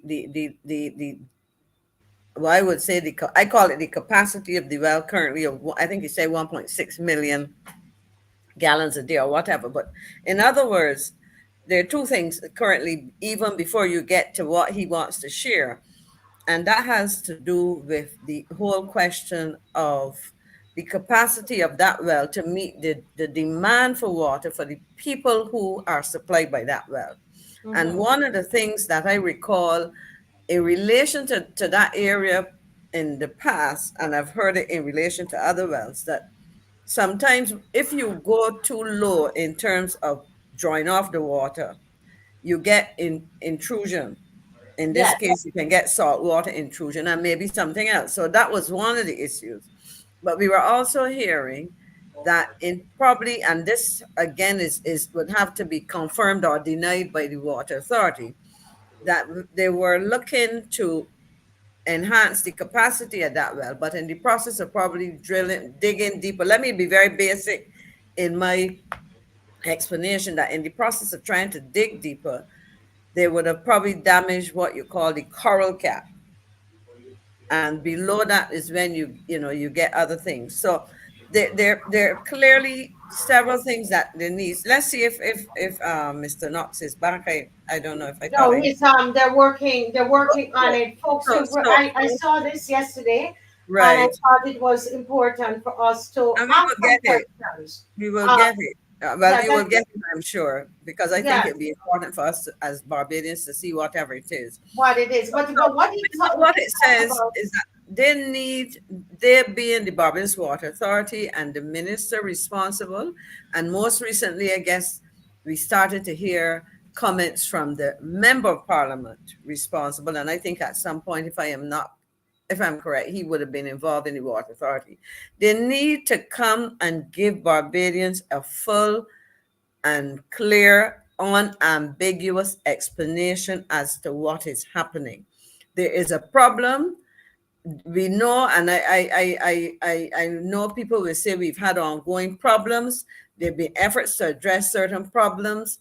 Have other problems cropped up because of efforts being made? Whatever it is, come and say to the Barbadian public, this is the situation, and therefore these are the options that we have in terms of remedying the situation.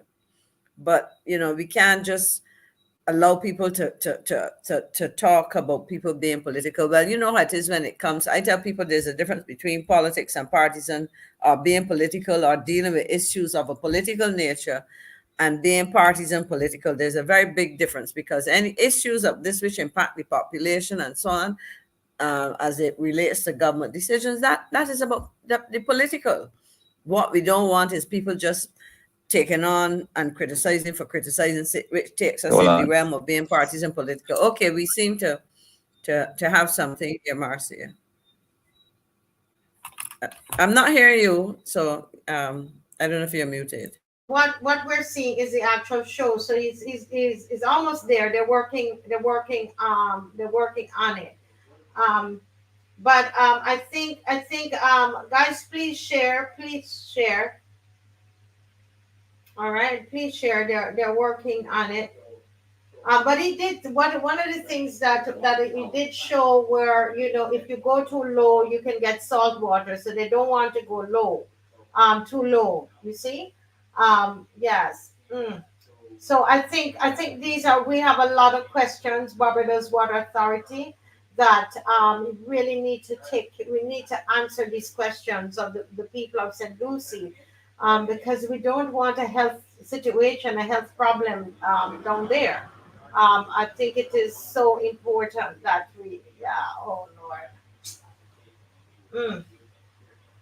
Yeah. And the BWA, what they're saying, that it's because of aged pipes. But the question people are asking, if it's aged pipes, why isn't it happening in other parts of the country? We don't know. Is it something special about those aged pipes in St. Lucie? No, the question I would ask, because, and if you're talking about aged pipes, is this a problem generally across the parish? I thought that there were some pipes that were changed. Now, if it is aged pipes, and unless you're saying to me you're running water, some pipes have been changed, but it still goes through. But I know it is more than that.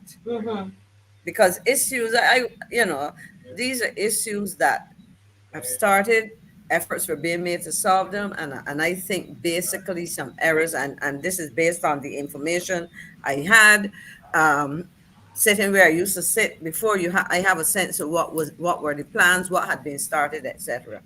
Now, if in an effort to correct the problem, some errors were made, come and say so to the public. And having said so, and I know what Mr. Knox was saying. John was saying that this was the main supplier. Now, if that is the main supply, what can we do? Because it may mean, if this is damaged in some way, then the question is, we cannot continue to use that as the main supply. And if that is the case, or unless there's some very serious remedial work done. And if that is the case, let us hear what are some of the options available to the Water Authority in the short and medium term. I'm talking now beyond providing trucks, because that does not allow people. I mean, it is one thing to have to bathe out of a bucket of water as a Barbadian who has grown used to showers for a day or two or a week or two. But if this stretches into years and so on.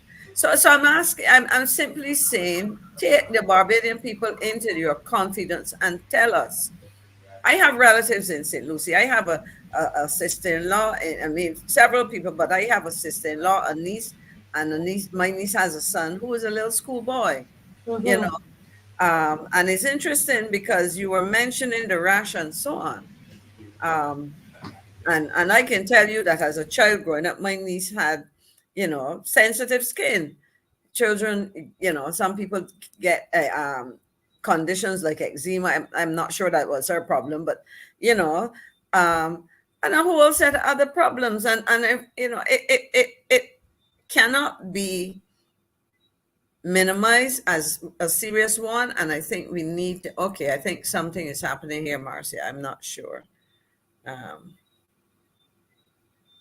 I'm seeing a map on the screen. So maybe you're seeing what you saw yesterday, part of what you saw. Yes, yes. So I went to just I double will check some pause there. things.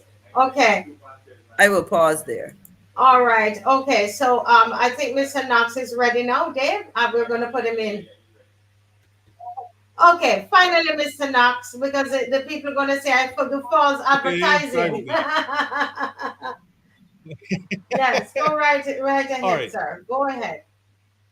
So so how we get water according to the 1978 Water Resources Study? No, I don't think it's going to change by very much, if at all, because as I said, the land hasn't Can you hear changed, him careful? the Can you rainfall hear him, hasn't changed. Mr.? You're Are you hearing? hearing me? Okay, just pick I up am a I little am bit. I am hearing you. Yes. Okay. Okay. So what happens because of the shape of the island, right? You have the major catchment areas at Michael North, which supplies Bell. The Mhm. second biggest one would be St. Philip North, that would supply Hampton. There's no water supply down here, so in the Christchurch area at all. So this type of line here, everything south of this goes into the sea.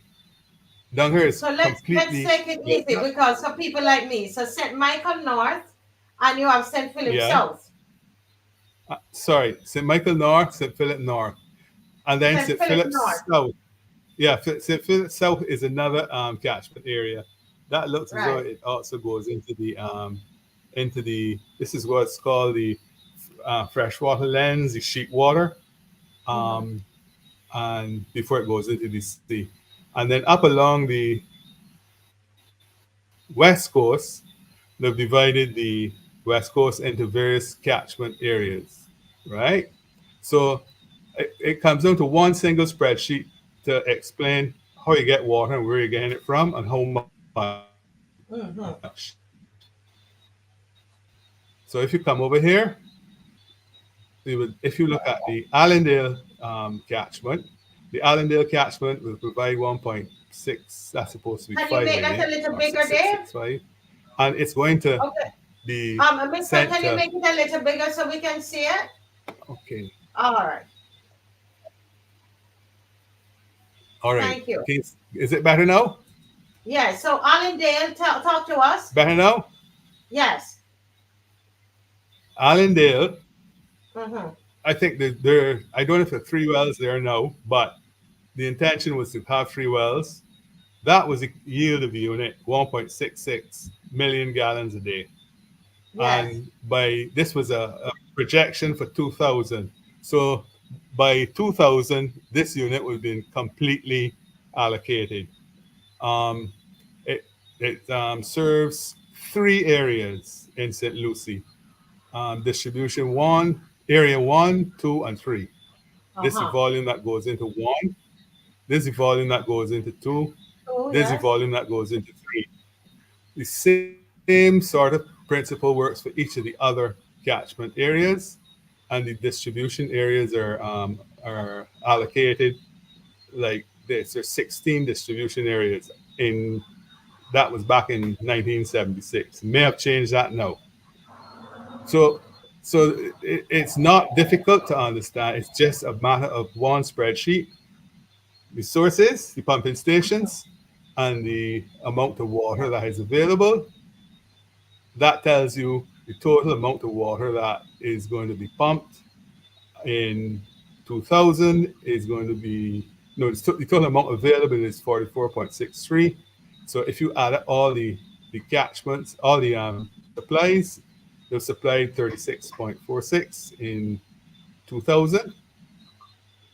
So the difference is probably in going into agriculture, because you Right. cannot get more water out of the island than what is actually falls on it from the rain. Okay, so let's go back a little bit here Mm-hmm. and see, concentrate up in this area. Oops, got the Yeah. wrong zoom. Concentrate up in this area. Okay. Okay, So can we make that one so bigger? Yes. Thank here's you. Allendale. Yes. Okay, this is Allendale. Um, it's a far bigger catchment than Bourbon or Content or this St. Lucie area. So Mhm. this is probably up here is dry, dry, dry. Everybody knows that. Mhm. So Allendale is limited. So if you come down at the various catchment areas, if you want to get from a different catchment area, you would have to let me put on the water authority pumping wells, right? Okay. So There's the one in red spot, Allendale, those one in are the National Hall, wells. The, I the, think we- the wet, two wet in spot is the Wim, wells. or this is probably those are the wells. Those are the wells. Now, what's happened is that this is not used and never been used. Norwood is gone because of Sandy Lane. Molyneux is gone because of Sandy Lane. Porter's is gone because of Westmoreland and When you say they're gone Apes because of Hill. Sandy Lane, what Trent's, I occurred why understand they're that gone? the decision to allocate the water to the golf and housing and so on was made. It's once you have that type of activity, the water is unless you treat it, you cannot. They're not going to supply that water from there, and also the golf courses need the water as well. Mhm. Um, so what happens is all of these are gone as far as the availability um, to the public is concerned, to water authority is concerned. Um, the Scotland district is not used at all. This is about 14, 15, 1/7 of the island. So there's possibilities down here.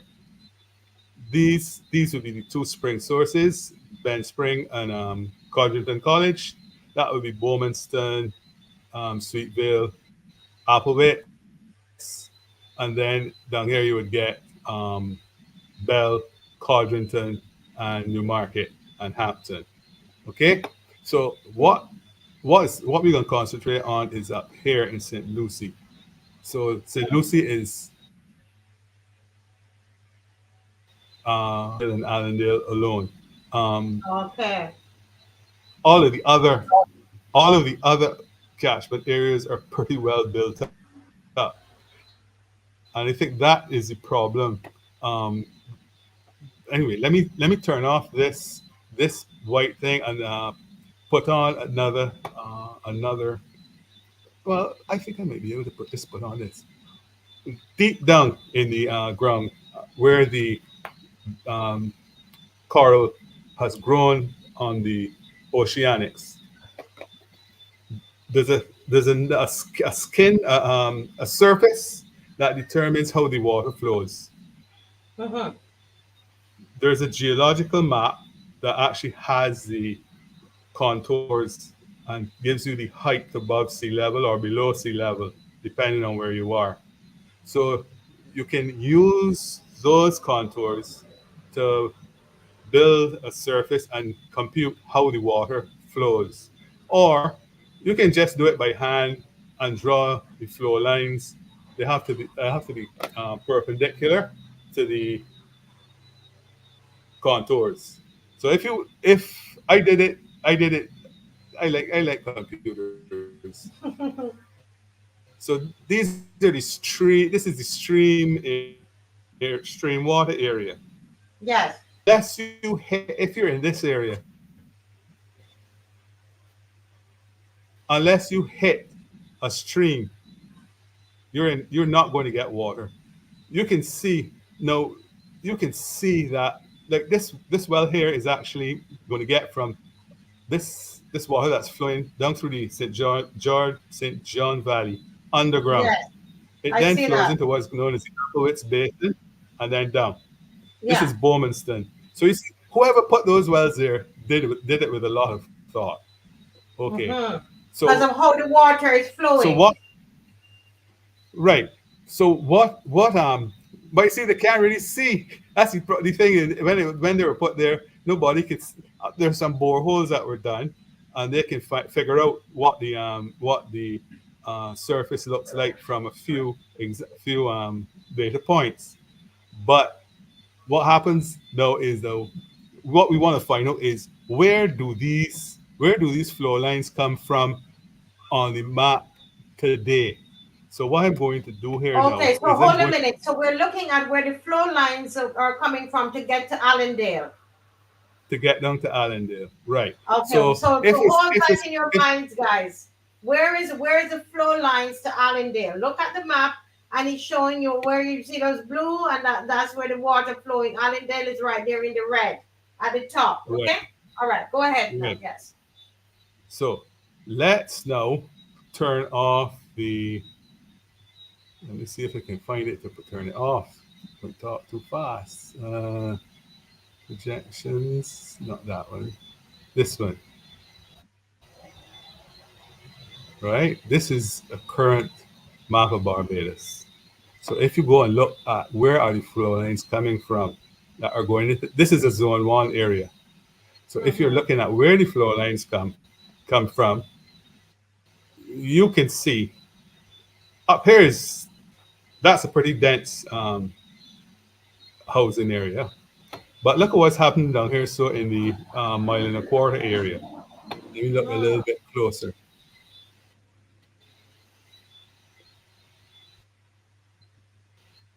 Okay, the mile and a Okay. quarter area, the flow lines are going through the mile and a quarter area and into the freshwater lens, from which the Water Authority is picking up water from Allendale Pumping Station.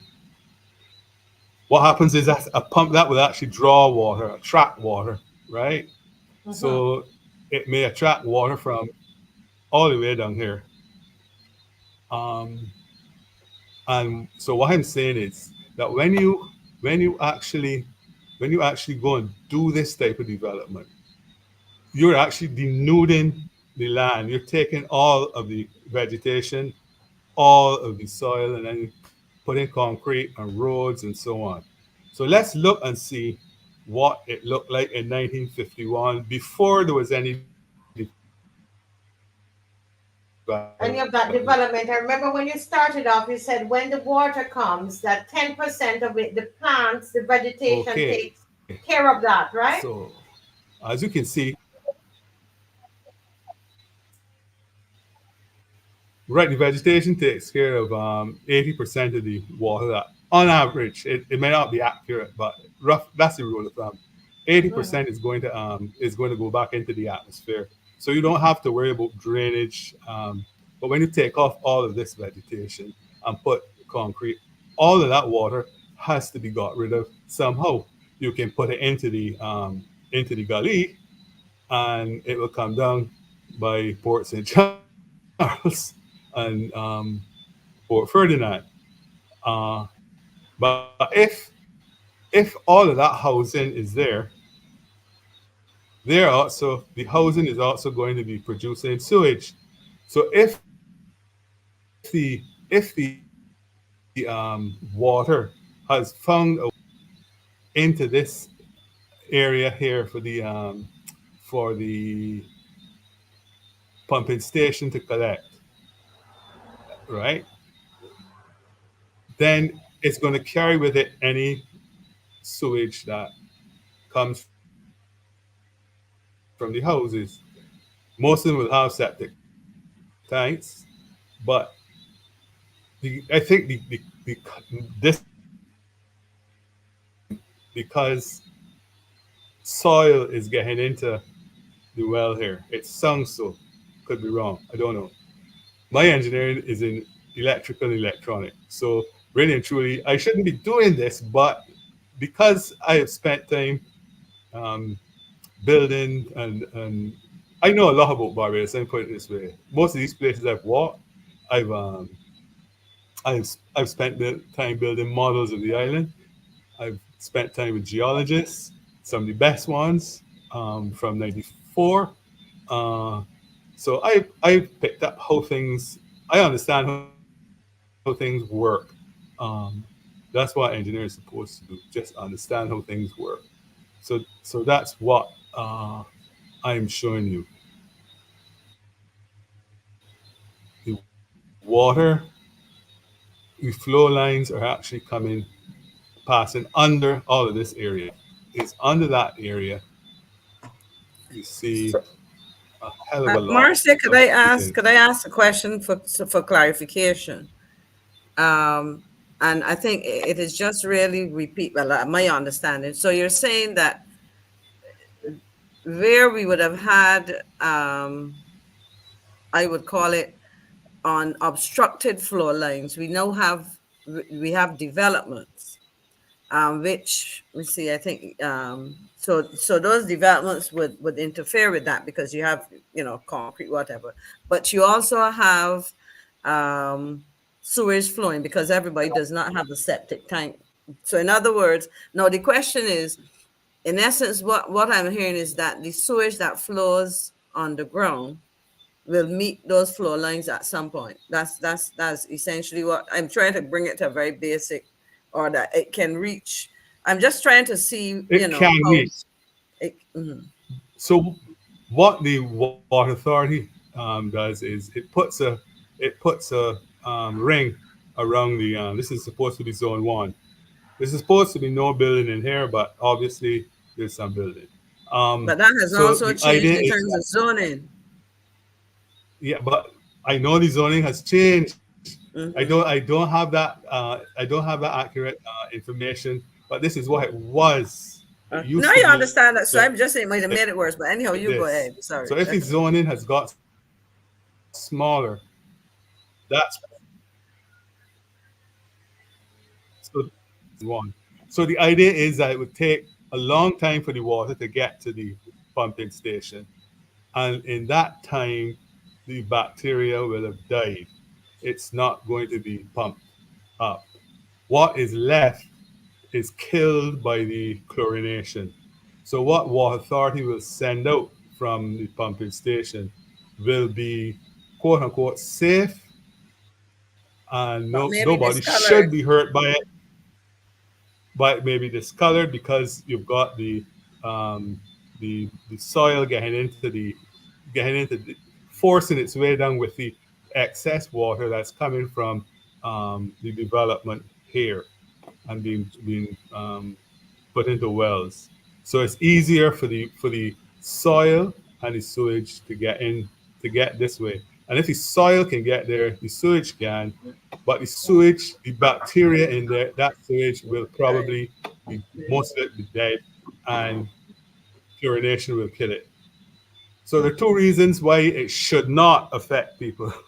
One is that water authority is not going to send out.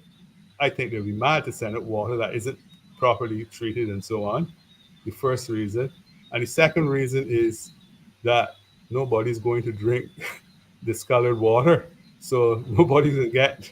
But obviously, people bathe in it. Um, I was expecting to hear of um, gastro, intestinal type of sicknesses down in this area, but I'm not hearing that. So, which means that either people um, are not drinking the water, or that the treatment from water authority is good enough uh, to make sure that there's no bacteria But to make Mr. people sick. Mr. Knox, I know that what the people are saying because of the color of the water and because of how it smells. Most people are not drinking it; they are Yeah, buying water. So probably that's why you're not hearing of any gastrointestinal issues. yeah, right. That's I think that is probably happening. But you never know. But this is definitely a concern, and it's true. It's true all throughout the island. If you look, if you look at other catchment areas, let me show you what it looks like. Let me see if I can find these now. Though. If you look at other catchment boundaries, let me see if I can put that in. Okay, so this is Allendale, and these are the flow lines. This is Ashton Hall. A lot of that area is developed. Coming down through the Wim. Yeah, this is the I think this is the quarry, Black Bass Quarry. Mm-hmm. Uh, so when you get down here, this is Carrollton, and there's lot of development. Um, this is Porter's. This is the golf course. So you can see why you're not getting water from this. Water is not suitable for consumption because you have this type of dense housing.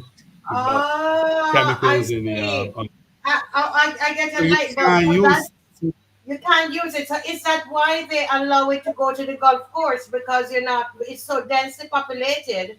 right. Then ah, So what happens is in 1994 or 5 when Westmoreland came on or asking to come on stream, this catchment area was free, so it had not been used for it had not been used it was not being used except to supply Port Vale factory. So if I were to look at the 1951 map to see what it looked like before, oh sorry, that's the wrong one. This is the right one. You see what's happened? All of these mm-hmm. fields are gone and they're now replaced by housing. So words that are used in agriculture, that would be a problem or might be a problem. Um, but no, what has happened is you've got dense housing. So you can't Mm-hmm. really use the water down here.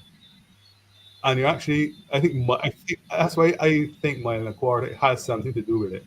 Um, as you come down here, you can see a lot of housing. I think this is Trent's here. I think this is Trent's. This is up here. Let me see. This is Rayside Quarry, and this is the Hope, the infamous Hope. So you can see that.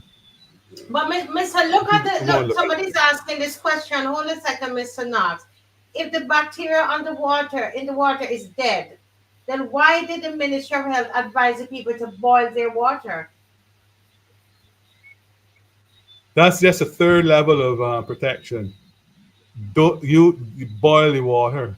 You have to boil the water. That's like standard practice. So Okay, boil the so that water.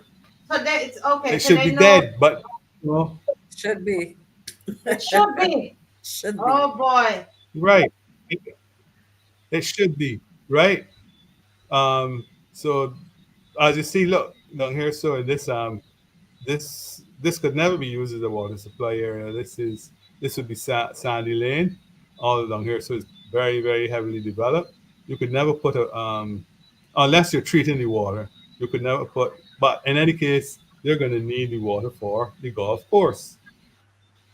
The problem is that we have not really planned properly um, and understood the types of issues that we have with water. Look at the bell, for example. The bell is here, right? The zone one area used to be here. What is this development here? That is a geriatric hospital. That's a $100 million project, and that is going to produce pharmaceuticals, all sorts of Mhm. chemicals.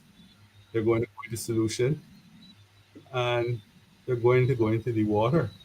It's a Getting those hospital. chemicals out, right? Getting those chemicals out of the water is not easy. You can Google it and see how do you remove pharmaceuticals from water. You'll see that's not easy, and it's very expensive. So and also look at what's happened. They've taken all of the vegetation and all of the mold off of this area. So this is now this area is now equivalent to 5 to 10 times the area in terms of the amount of water that's coming down this way, because all of the evapotranspiration is now going into um, basically goes into the ground. So you have almost 100% of the water now to deal with. And this area is Waterford Bottom. It's called Waterford Bottom because it's the collapse cave. Um, and so there's it's it's going to be porous, and this is to me is a big potential problem. Would like to see the EIA. They should have done an EIA on this. So that's a potential problem. If you want, I can show you some pictures of what let's see, a hole looks like. A sinkhole looks like. Let me see if we can get it quickly. So while he's doing that, Miss McLean, This is the Lower State Quarry. what I'm understanding is that because of how we have developed, in terms of where the houses are, that is a big possibility. That we are building the way we're building. That we can have seepage. Things could go into the water because of how we are building, where we're building, and how we're building. That's what it seems like to me. That's right. But it's also the same. It's the same for chemicals in agriculture. That's not good at all. But the thing is that we got through. I was coming down. This is a picture from 2002. It's the quarry at Lower State. So the sea level originally starts well above the island, and it falls. The island is also pushed up by tectonic forces. So you get cracks and fissures in the coral. The coral starts to form when the oceanics get close to the surface of the sea and they've got sunlight and warmth. So what happens, why that happened there is because sea level has stopped. And if you look at the catchment behind, fresh water is coming. You're going to find, I'll show you that there's actually a depression behind here that actually feeds here. So the fresh water is slightly acidic because when the rain falls, it takes up carbon dioxide from the atmosphere. So it becomes slightly acidic with carbonic acid. That eats that doesn't eat. That actually reacts with the calcium carbonate, limestone, and you end up with marl. So you can wherever the quarries in Barbados, you can bet it's on that roughly where sea levels stop because they're looking for marl. So this is a picture from 2002. So the quarried up to this level and then they're down the next level and they're moving back. Okay, and then as they move back, then they want to take down some of this to get at that marl. So let's look and see what it looks like in 2006. This is 2006, so a lot of the front has been taken off.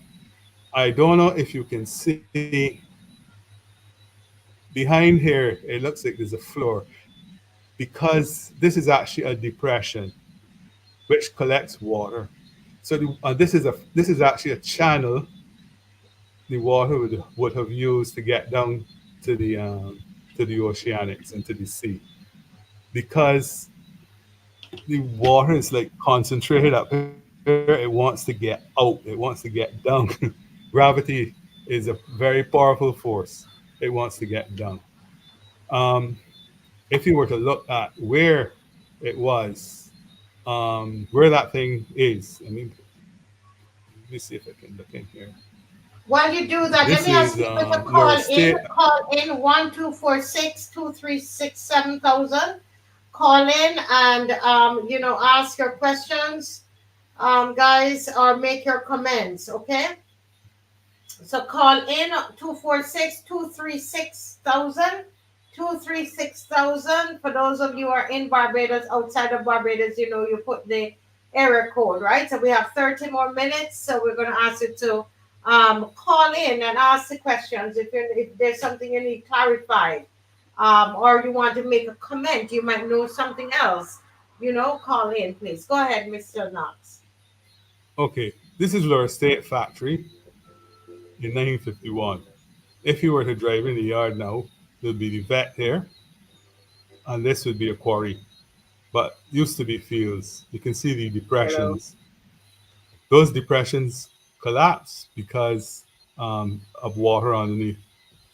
This is where the actual sinkhole, the actual this is the sinkhole that caused what the pictures I just showed you along this ridge.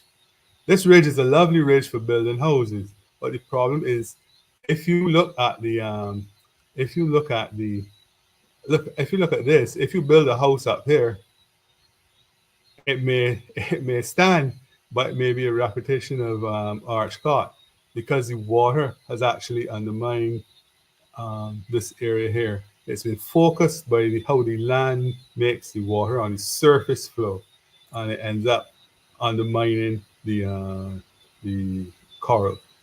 So that's not a place to build a house, obviously. But I am familiar with that area because I used to go to a house and part of what would have been that property. And that, I yeah, mean, I always wonder if at some point that, what I call it shelf, that section may very right. well collapse on its own without it, because it's not very, the width or the depth of it, so to speak. I mean, it's Miss not going to be McLean, Right. great. can we hold a second? There's a caller on the line, please. Good evening, Okay. caller. Go right ahead. Yes, ma'am. I'd like to find out from Mr. Knox what happens, with the Bormiston stream, because we live in St. Philip, and whenever you see we get some rain, within a day or two, that water is really, really ugly, right? Yes. We're on I the agree. northern side of St. Philip North. The south is with Hampton, but we are on that Bormiston stream. Is that runoff we are getting our water? Because this is about 5 to 6 years I had to stop drinking that water. So can he give us, a That little insight into what happens with that has Bormiston stream? when Sen did his work in 1946. Bormiston had been working since I think the 1880s or 1890s. So every single year before Sen did his work, Sen came and found that was a problem all the time. Now look at what is happening up here and a possible way of solving that problem. This is bang on a couple of streams. I don't know if these other streams will have the same problem, but if you follow this back around this area here, that would be under, is it Small Hope up here? Charters? Can't remember what it's called. But under here, there's an adit. Um, it is possible that the mud is getting in here. I don't know where it's getting in. But what I suggested to others is have a couple of wells to the left and the right.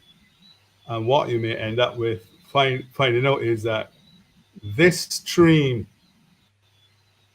you have to shut down as normal, but one or more of these other streams is available in the event this has to shut down. And also you get more water. But what happens is that instead, if you take more water from here, that water originally is going down into here and into Hampton. So you are actually subtracting from Hampton. So you have there is the possibility to solve that.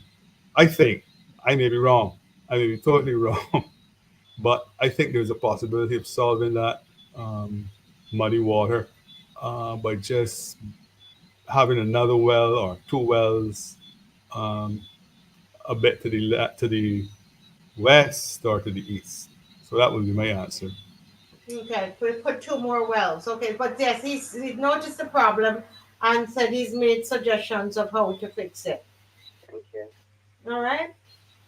Thank you so much. Thanks for calling. Bye-bye. Yes. Guys, go ahead and you can call in 236-7000. 236-7000.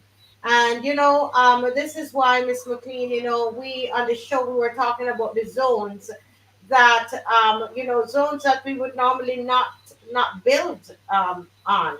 We're building on those zones now, and this is what I remember. Caswell was really talking about that, and about the possibility of once you have homes there, you have to deal with everything that comes with it, all the waste, and that waste might get into the water, which is what we're saying, is that could that be what is happening at Allendale? So that it's so important about those zones. And the question, therefore, is, I mean, as you have additional concentrated development, what happens to some of the other wells? Because of what I heard Mr. Knox saying is that, that based on on certain developments, I mean, I listed a number of them, and I will have to look and see if I wasn't sure if all of them, but I get the impression that all of those wells are pretty much excluded now from our main water supply for the reasons that were given. And the question is, what will be left, and how do we capture water? And I go beyond this. Well, the whole question of treatment of water as being proposed, and it really begs the question for us to have a comprehensive explanation and discussion of what the current. Hello, good night. Hello, good evening, Marcia. How are you? Good evening. Doing well. Thanks for calling. Glad to hear and see Maxine doing as well. Hi, Johnny. How are you doing? And see you in a while close up. Hi, who is this? Gilly. Oh, okay, Billy. One of your schoolmates. All right. Yes, I see you. I see you, man, pouring forth. Pun unintended. Listen, I heard a man on VOB, and he has connections with the Water Authority. And he threw two standards, if you were, so to speak. He spoke of pumping from Half Acre and Boscobel. And then I saw on Marcy's show about 2 Sundays ago, when I saw the sludge, the slurry, that people were scooping off their filters. Yes. I said straight away, that's clay. Now, the residents of St. Lucie spoke also of Half Acre and Boscobel. And what I concluded, and from how they spoke, is that you're getting reasonably good quality water from Allendale. But anybody who's getting a feed from Half Acre and Boscobel is expected to have inferior water, brown, extremely brown. And then they speak of it, of different shades of brown. Some say it looks like lemonade, pineapple, and they go up the thing until it looks like Moby. Different degrees of brownness. So I was putting together one-on-one, and I said, well, okay, Allendale is fairly okay. This problem then is probably coming with the heavy rains that we had over the season, over the last month or two. And I actually spoke to somebody. I said, maybe you know what could have happened? Something like what happened at Arch Corp. Higher up from where this Half Acre and Boscobel may be getting a feed, where that plug has given away, and now you're getting a free flow of clay. And as you know, clay contains about 3 elements: aluminium and something else. But that water that we are seeing, or that sludge that we are seeing, is not metallic iron. So forget that rust. And I said on this show 2 Sundays ago, maybe you should have to, if that is the case, shut down Half Acre and Boscobel. Just retire. Okay. First of all, those two pumping stations were brought into the mix, but I didn't see them on your map. Because they're not pumping stations, they're I reservoirs. can't hear you too clearly. They're not pumping stations, they're reservoirs. So Reservoirs. Allendale, Reservoirs. this is- Those two reservoirs were not shown. this is distribution, because they're not pumping stations. This is distribution area 1 at the lower Yeah. elevation in St. Lucie. This is distribution area 2 at the upper or mid elevations, and this is distribution 3 at the higher elevations. Right. The three names you called, half acre. The other two names, Half Acre and Sorry, Boscobel. actually, there's another one too. The squares are actually reservoirs. So Allendale feeds Half Acre Reservoir. Allendale feeds Lambert's Reservoir up by Alexandria, and Allendale feeds Boscobel Reservoir. The water from those 3 tanks, this tank is going to supply everybody in this area. This tank will supply everybody in this area. And that tank will supply everybody in this area by gravity. So all 3 should have the same problem. If they don't have the same problem, then there gotta be something. I don't. All 3 should have. That is what confused me, because it was said clearly on the VOB program, Brass Tacks, that Allendale and the places that Allendale had been supplying have virtually little or no problem. But it is those other 2 that the guy who had some he's worked with the Water Authority, and I think he said he's with at the directorship level. And then to compound that, or to confirm that I heard it on March's show 2 or 3 Sundays ago, that was said fairly categorically that those people who were getting the feed from Half Acre and Boscobel are assured that it would be inferior, of an inferior quality. So I just wanted to put that in the mix and see how you could brew it out.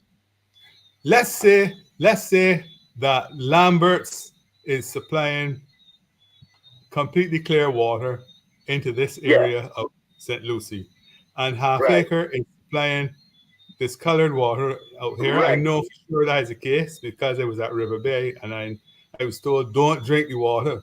And Boscobel is supplying inferior water to this area.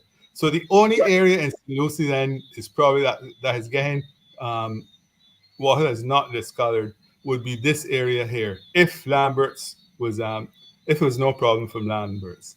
What could explain that difference is the pipes. The pipes may but Johnny, it is not a metallic discoloration or anything. It is sludge. It is slurry.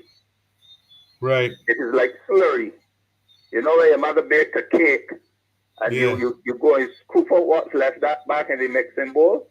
It is like that. And the guy said that, I don't want to misquote him, that build-up happens within 2 weeks. Yes. Rapid. Yeah, they said that. Yeah, That's right, Marcy did say that. Yeah, so that is the worrisome part. Why not discontinue then? It is appalling.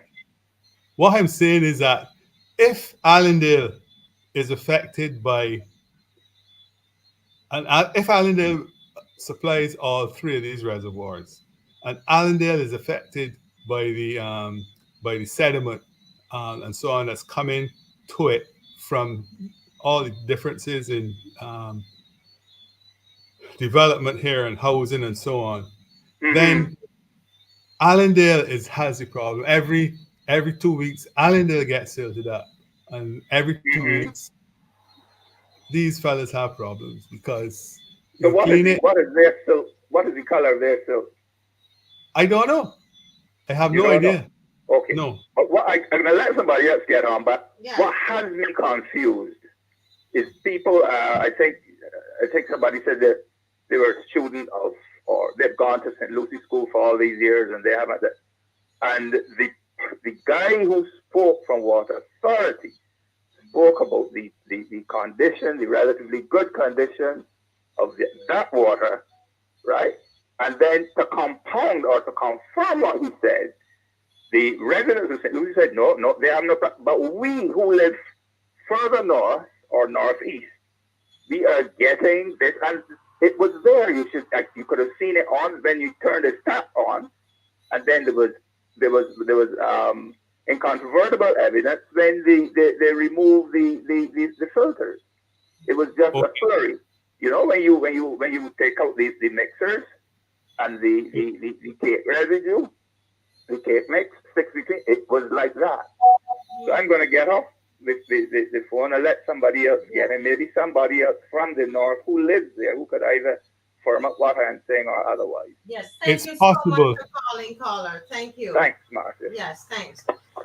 You know, to confirm to what the caller is saying or to add to what the caller is saying, Mr. Knox, if you check your WhatsApp, and Dave as well, someone who used to work at the Barbados Water Authority sent me this picture here.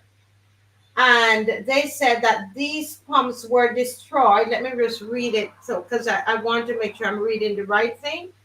These were pumps that they bought and they brought down to Allendale, the same one you're talking about there.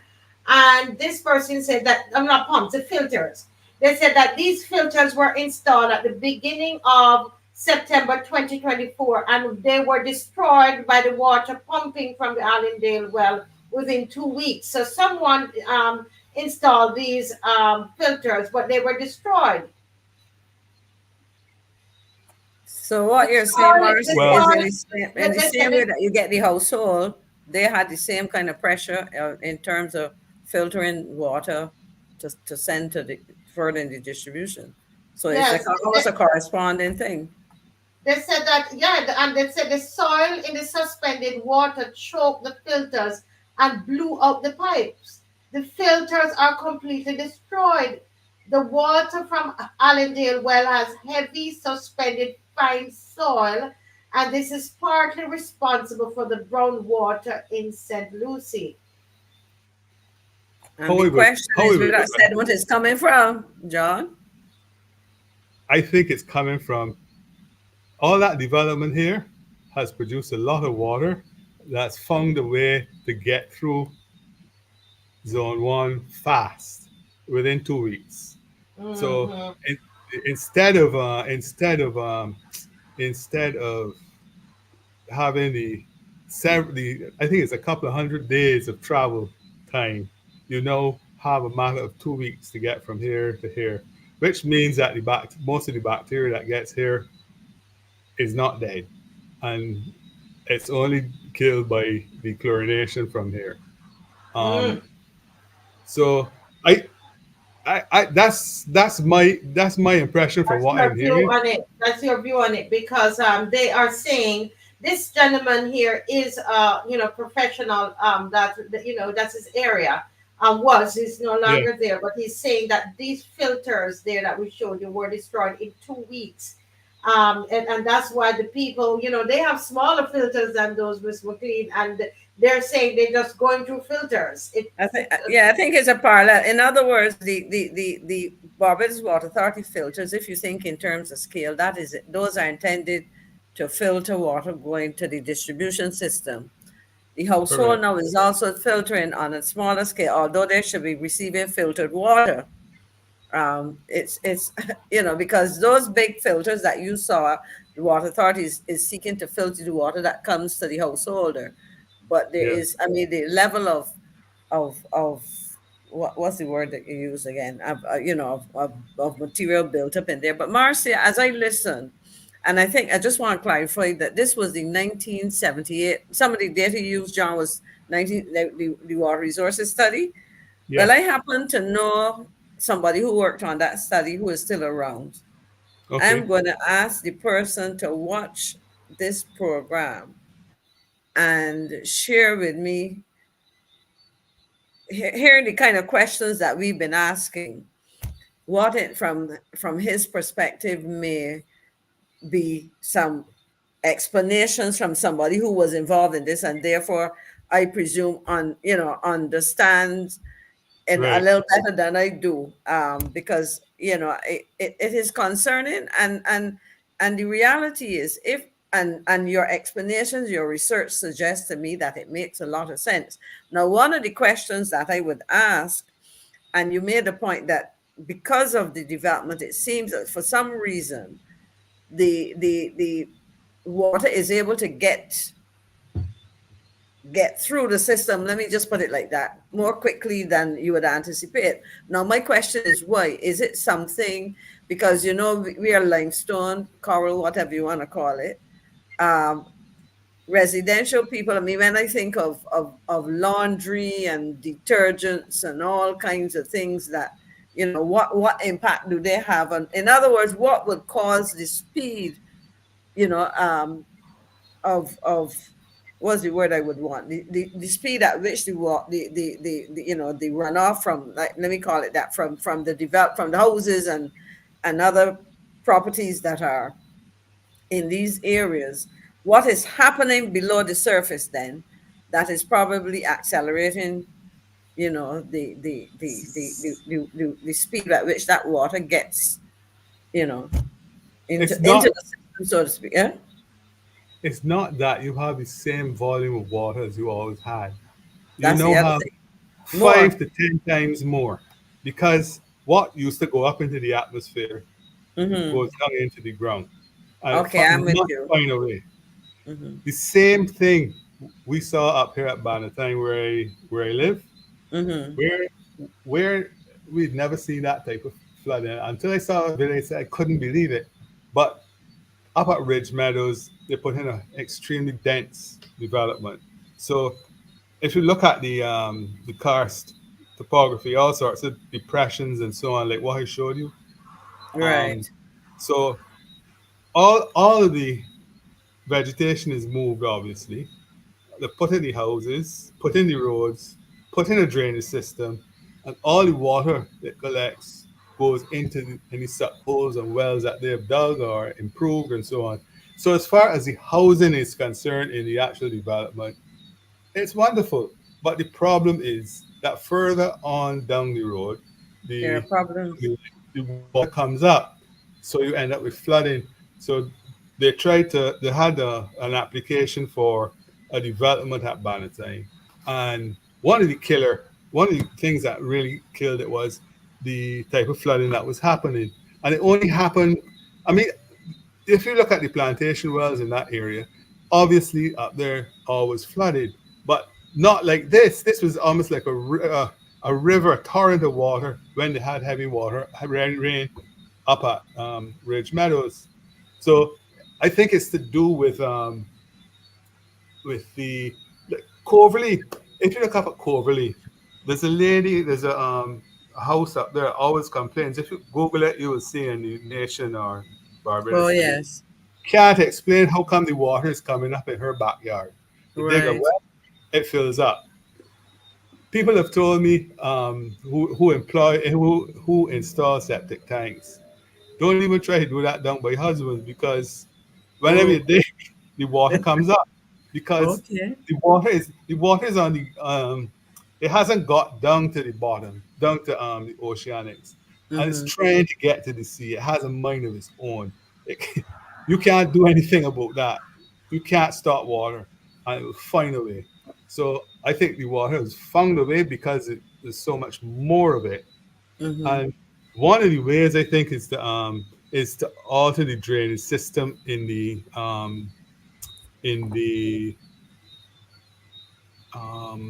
development, and put it into the gully. But the problem is that when you do that, it's all coming down here, so into Port Ferdinand and Port St. Charles. So the, the, the development looks pretty, right? Wonderful, right? It's pleasing to the eye, but it's wreaking havoc on what's Yeah. underground. Right. No There's a more. call coming in. There's a call coming in. Yes.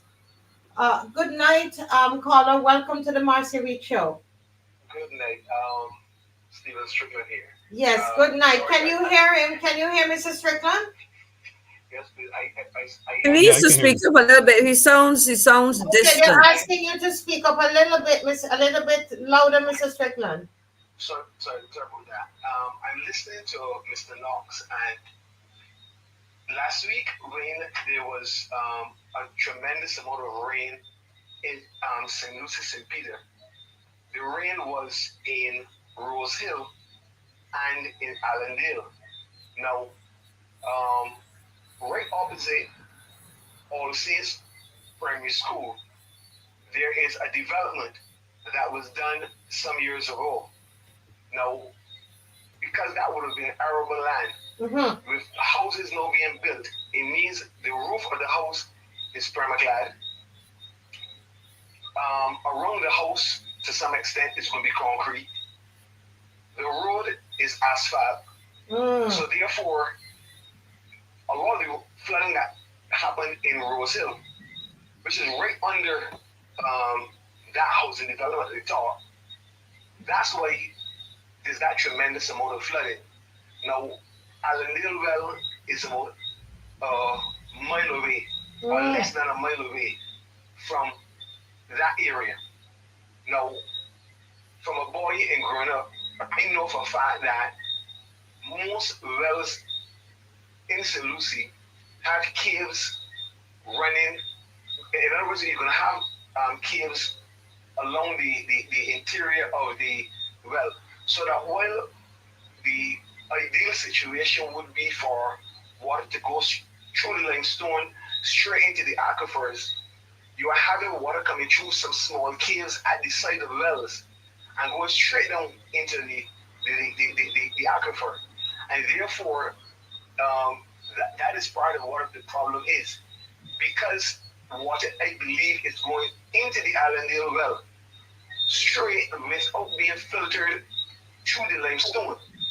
And so that not only are developments creating part of that problem, but the question has to be asked, are there any businesses that are operating in close proximity to Allendale where their runoff water, which might have been going to the sea or going to certain other locations, if it is now ended up in the Allendale well, so that the volume of rain that we've been having, and as Mr. Knox said, is getting into the well faster than previous, because I believe the water is coming through small caves in the lining of that Allendale well and going straight to the bottom, and therefore that's why that filtration system might have been clogged so fast,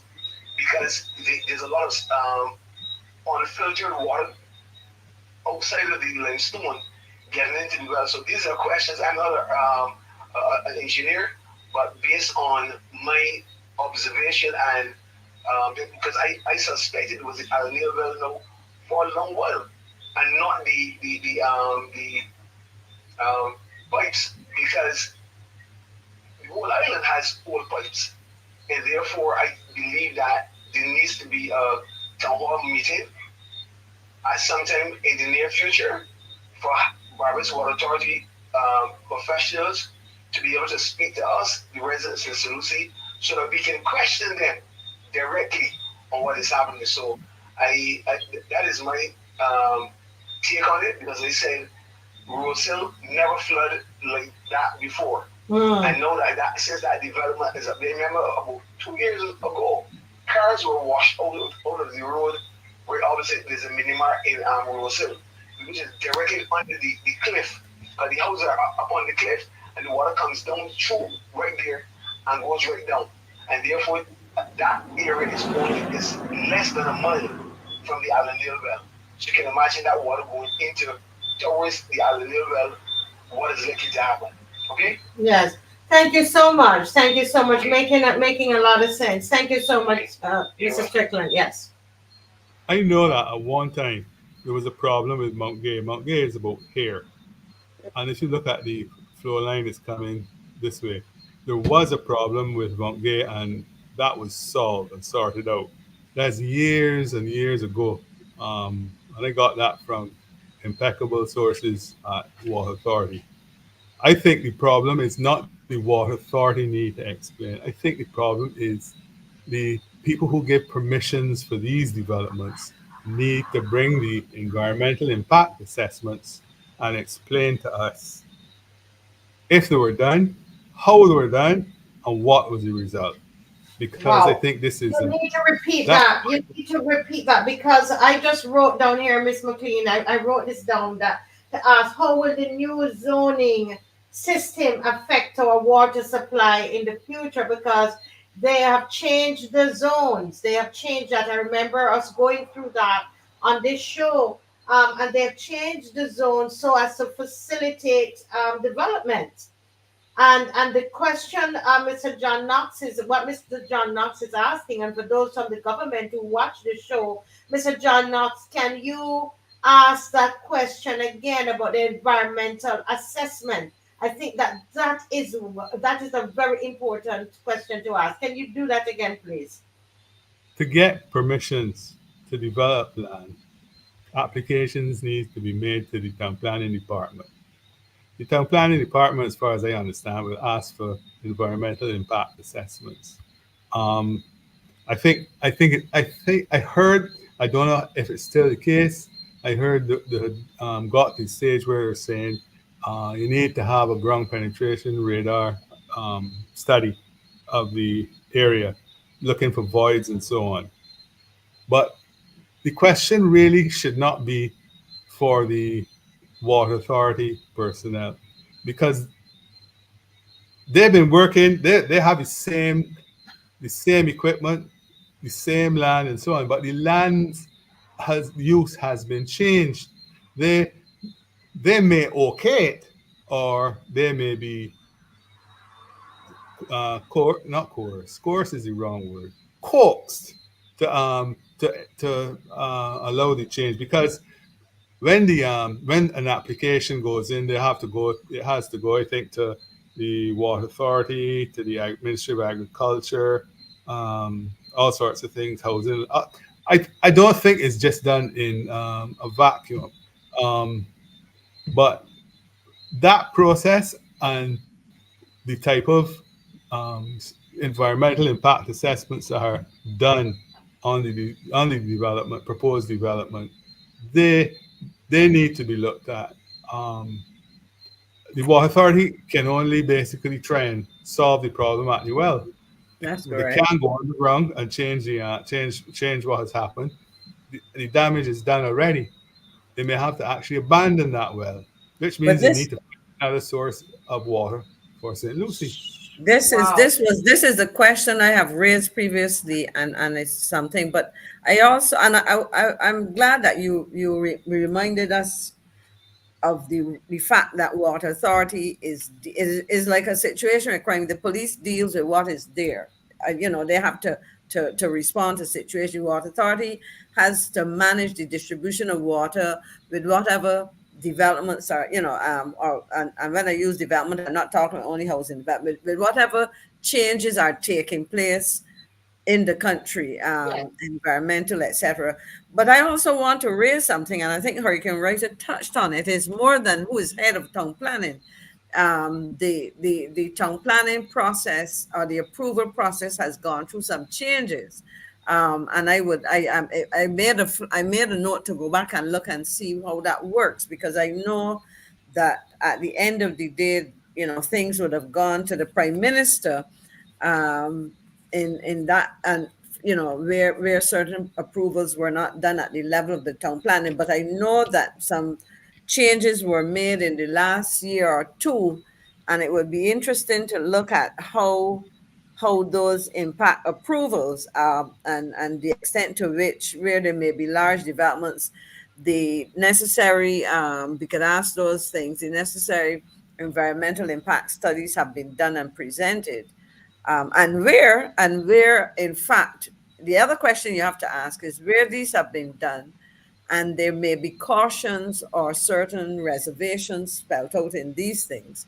Were there approvals notwithstanding, let's say, some reservations or and concerns? So there are a lot of questions being asked, which I think um, need to be answered, because it is not only about, well, in fact, in listening to John this evening, it reminded me that we as a country, because of the source of our water supply, we need to understand or be made to understand what are the implications of a lot of recent developments, of recent changes beyond, housing and construction and so on, which going to develop, whether they're commercial or residential.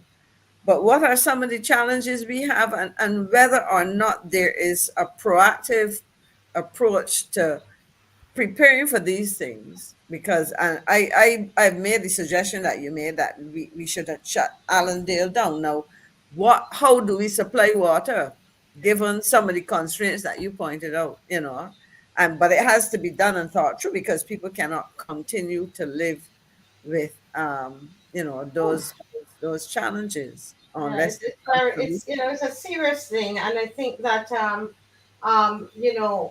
it's like somebody says, it's the price that we pay, for development, and that's right now they're planning to put into 10,000 homes, and they are in a hurry to do this thing, and they are, just using land that they not normally would not be used. They've changed the zoning laws. All of everything is changed in order to get what it is that they want to get. And yeah, that, yeah. But you see, when we do that, sorry, Marcia, when we do that, and then we have these complications, the very projects that you want to push with haste and so on, and you don't take a holistic approach to how you look at the implications of those projects, then you may very well maybe shooting yourself in the foot and end up with because if we cannot solve the problem of the water problem, because St. Lucie is part of what has the potential to be a much bigger problem based on some of what we've been hearing tonight. Correct, and I really correct. want to thank John for sharing that. But because if we don't solve, we need to be thinking and anticipating these problems and saying, look, we are proving this because these are the solutions that feasible and real, and solutions that will prevent us from being faced with increasing cases of St. Lucie in other parts of the island. So is it as we close tonight, I want to thank Mr. Knox, for coming on. Thank you, Ms. McLean. But what I'm thinking is whether we need to get like a civil engineer. Is it we need somebody who's into water resources or whatever. I'm going to speak to you after the show, Marcia, because there are a couple persons who might be able to guide you into where we could get some of those answers. Or Carson, these are some of the things that we have to look at. We are at a stage where we can ask our government to halt on what you're doing until we get a proper environmental impact assessment. Carson Cadogan is asking, why are the zoning rules being tampered with?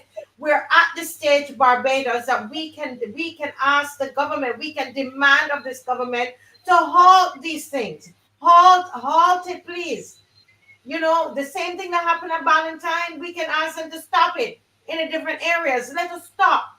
Not that we don't want development, but let us stop for a moment and see what is it doing to the environment. That is so important. We have the champion of the environment living in our country, right? And we need to be able to stop and ask these serious questions. And we're going to continue having shows to educate the people. Mr. Knox, thank you for coming on. Thank you, Ms. McLean. Thanks to Paul. You're welcome.